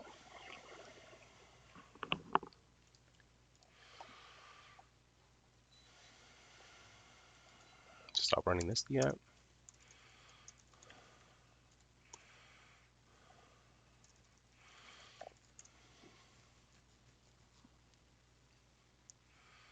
That's not what I want. CD source.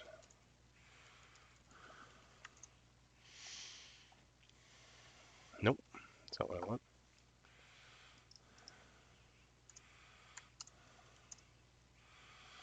So I gotta change my package.json, wherever that is. I'm gonna change this start to CD source. Whoops.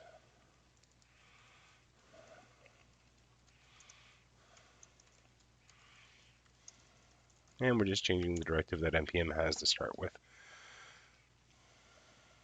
I broke something. Z, we don't need that.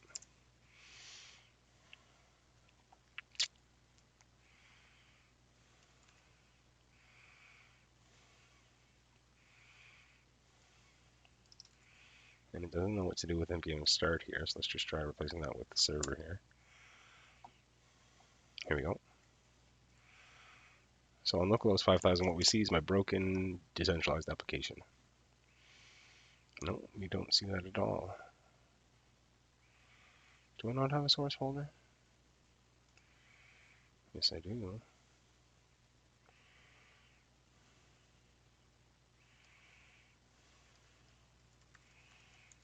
Let's try this.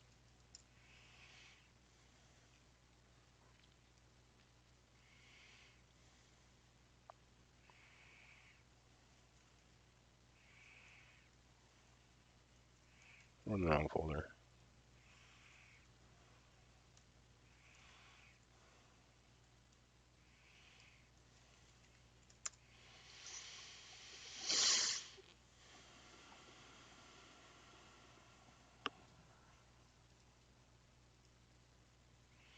Why is it not loading anything?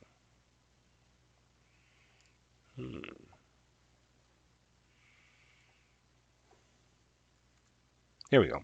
So here's the results that we have in our broken table. So what I want to do is I want to look at my source and index and JS and app.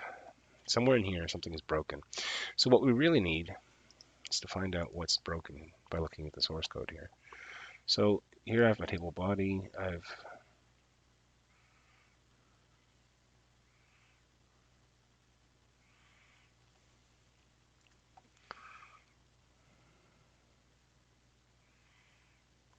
Let's just try this. Well, let's just add the TR once.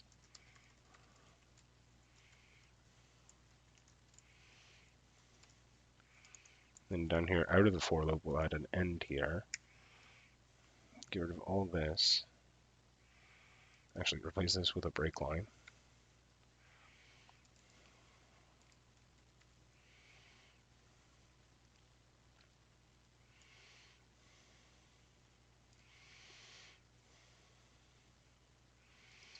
Put another TR in here. Add in the TX count. And then end our TR. Let's try that.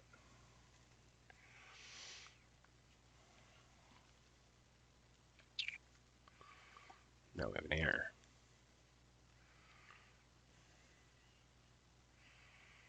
Failed to fetch. Let's try refreshing that. There we go. So something's broken here because it's not putting our code in here, or it's not translating the HTML into HTML. It's just putting it in as plain text.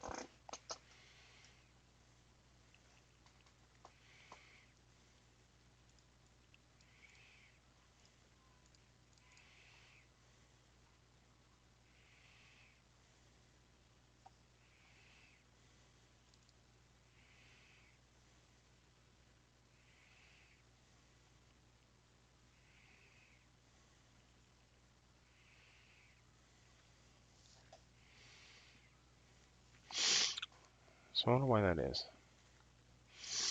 Content, append, HTML, JavaScript, not reading as HTML.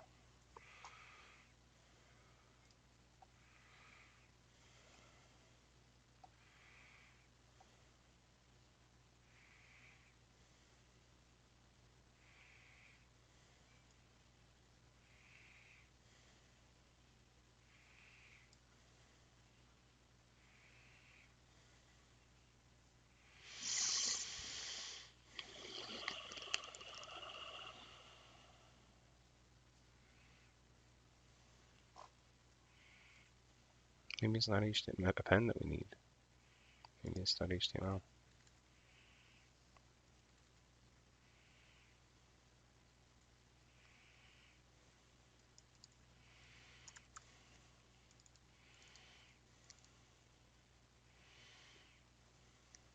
So maybe what we need is for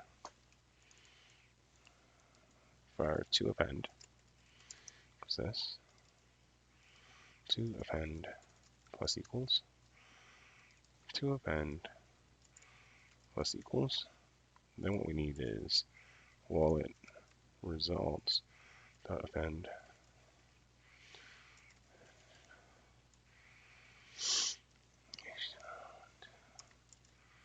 I don't know if that's gonna work at all. Let's find out.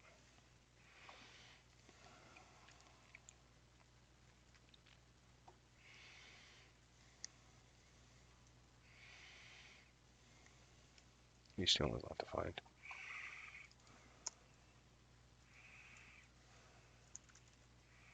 Actually, what I want is .html, not append.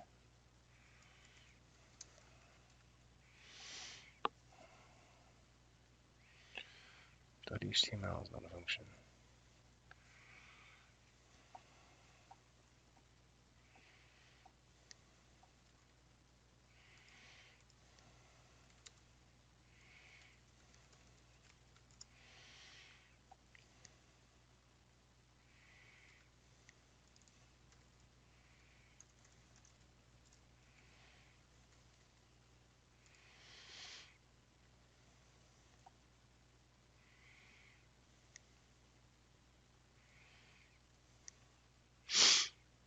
Hmm.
So we can do .html here.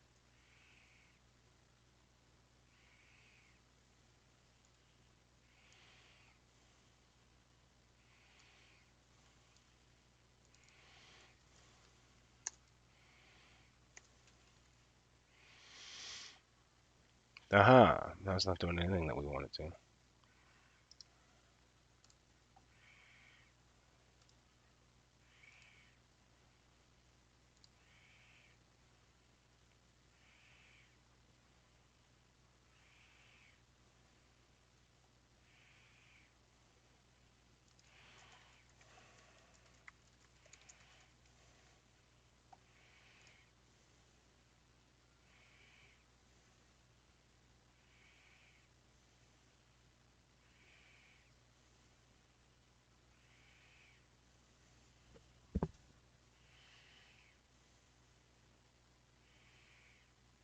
Okay.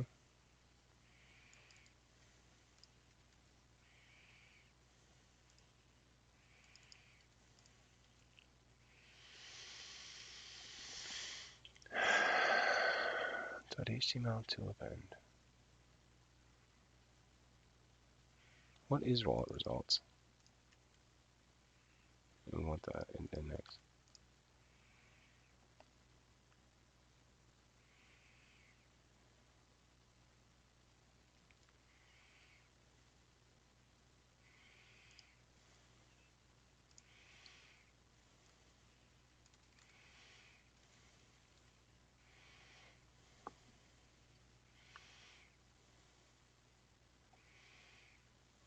Doesn't even work when I put it in there as static code.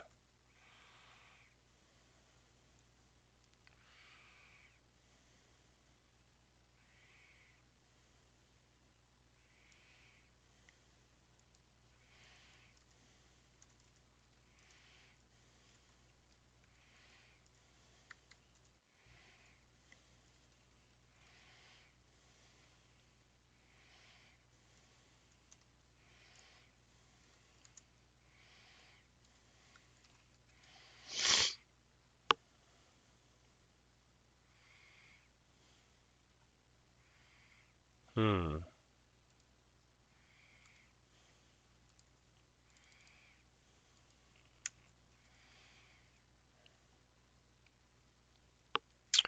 Nope, not sure what's going on. Well, it looks like I need to brush up on my HTML.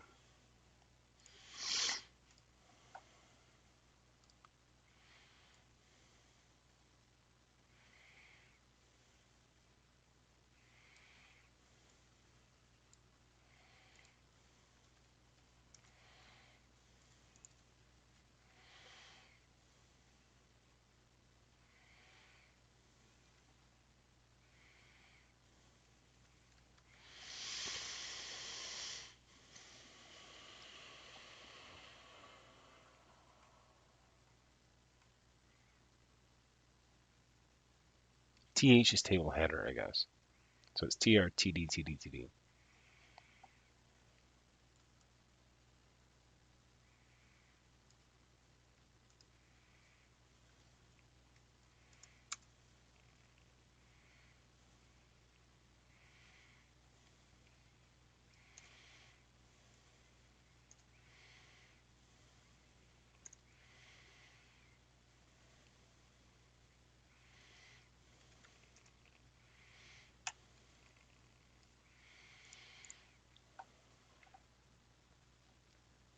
It still doesn't work.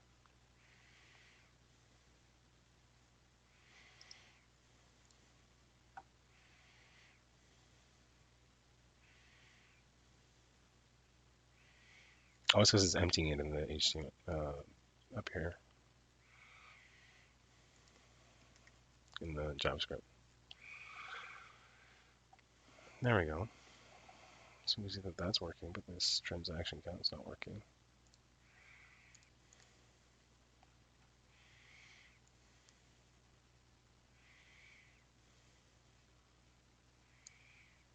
TR, TD.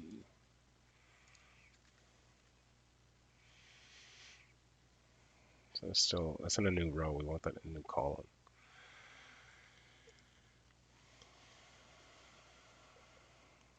So instead of a new table row, we do a new TD.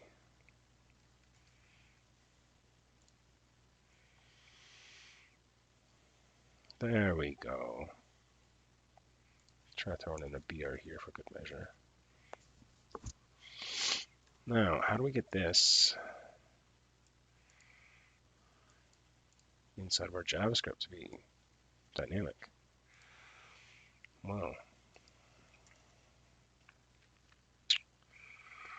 let's just have a look, shall we? So TR, TD, BR, and BR. TR, TD,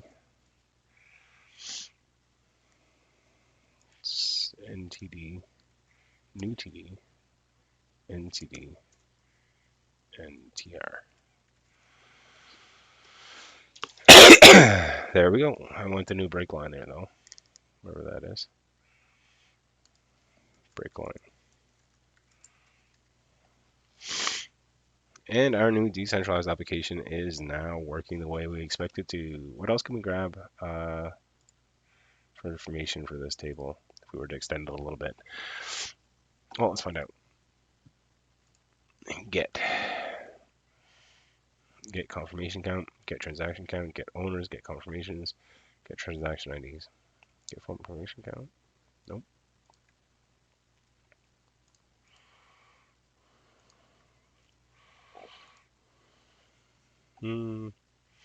Not much really. Either way, I think that's good enough. I think what we can do to move forward is continue on with the next live streams, which again will be Thursday, the 4th, or Friday the 5th from here on out. Hopefully we'll be doing 1.5 daily from then on for the foreseeable future. And we will keep in touch. So thanks everybody for watching. If you guys want to drop me a subscribe below my video here, that'd be great. I only have 1 subscription so far. It'd be nice to have a couple more. And I'm looking forward to seeing everybody as I continue. Thanks very much.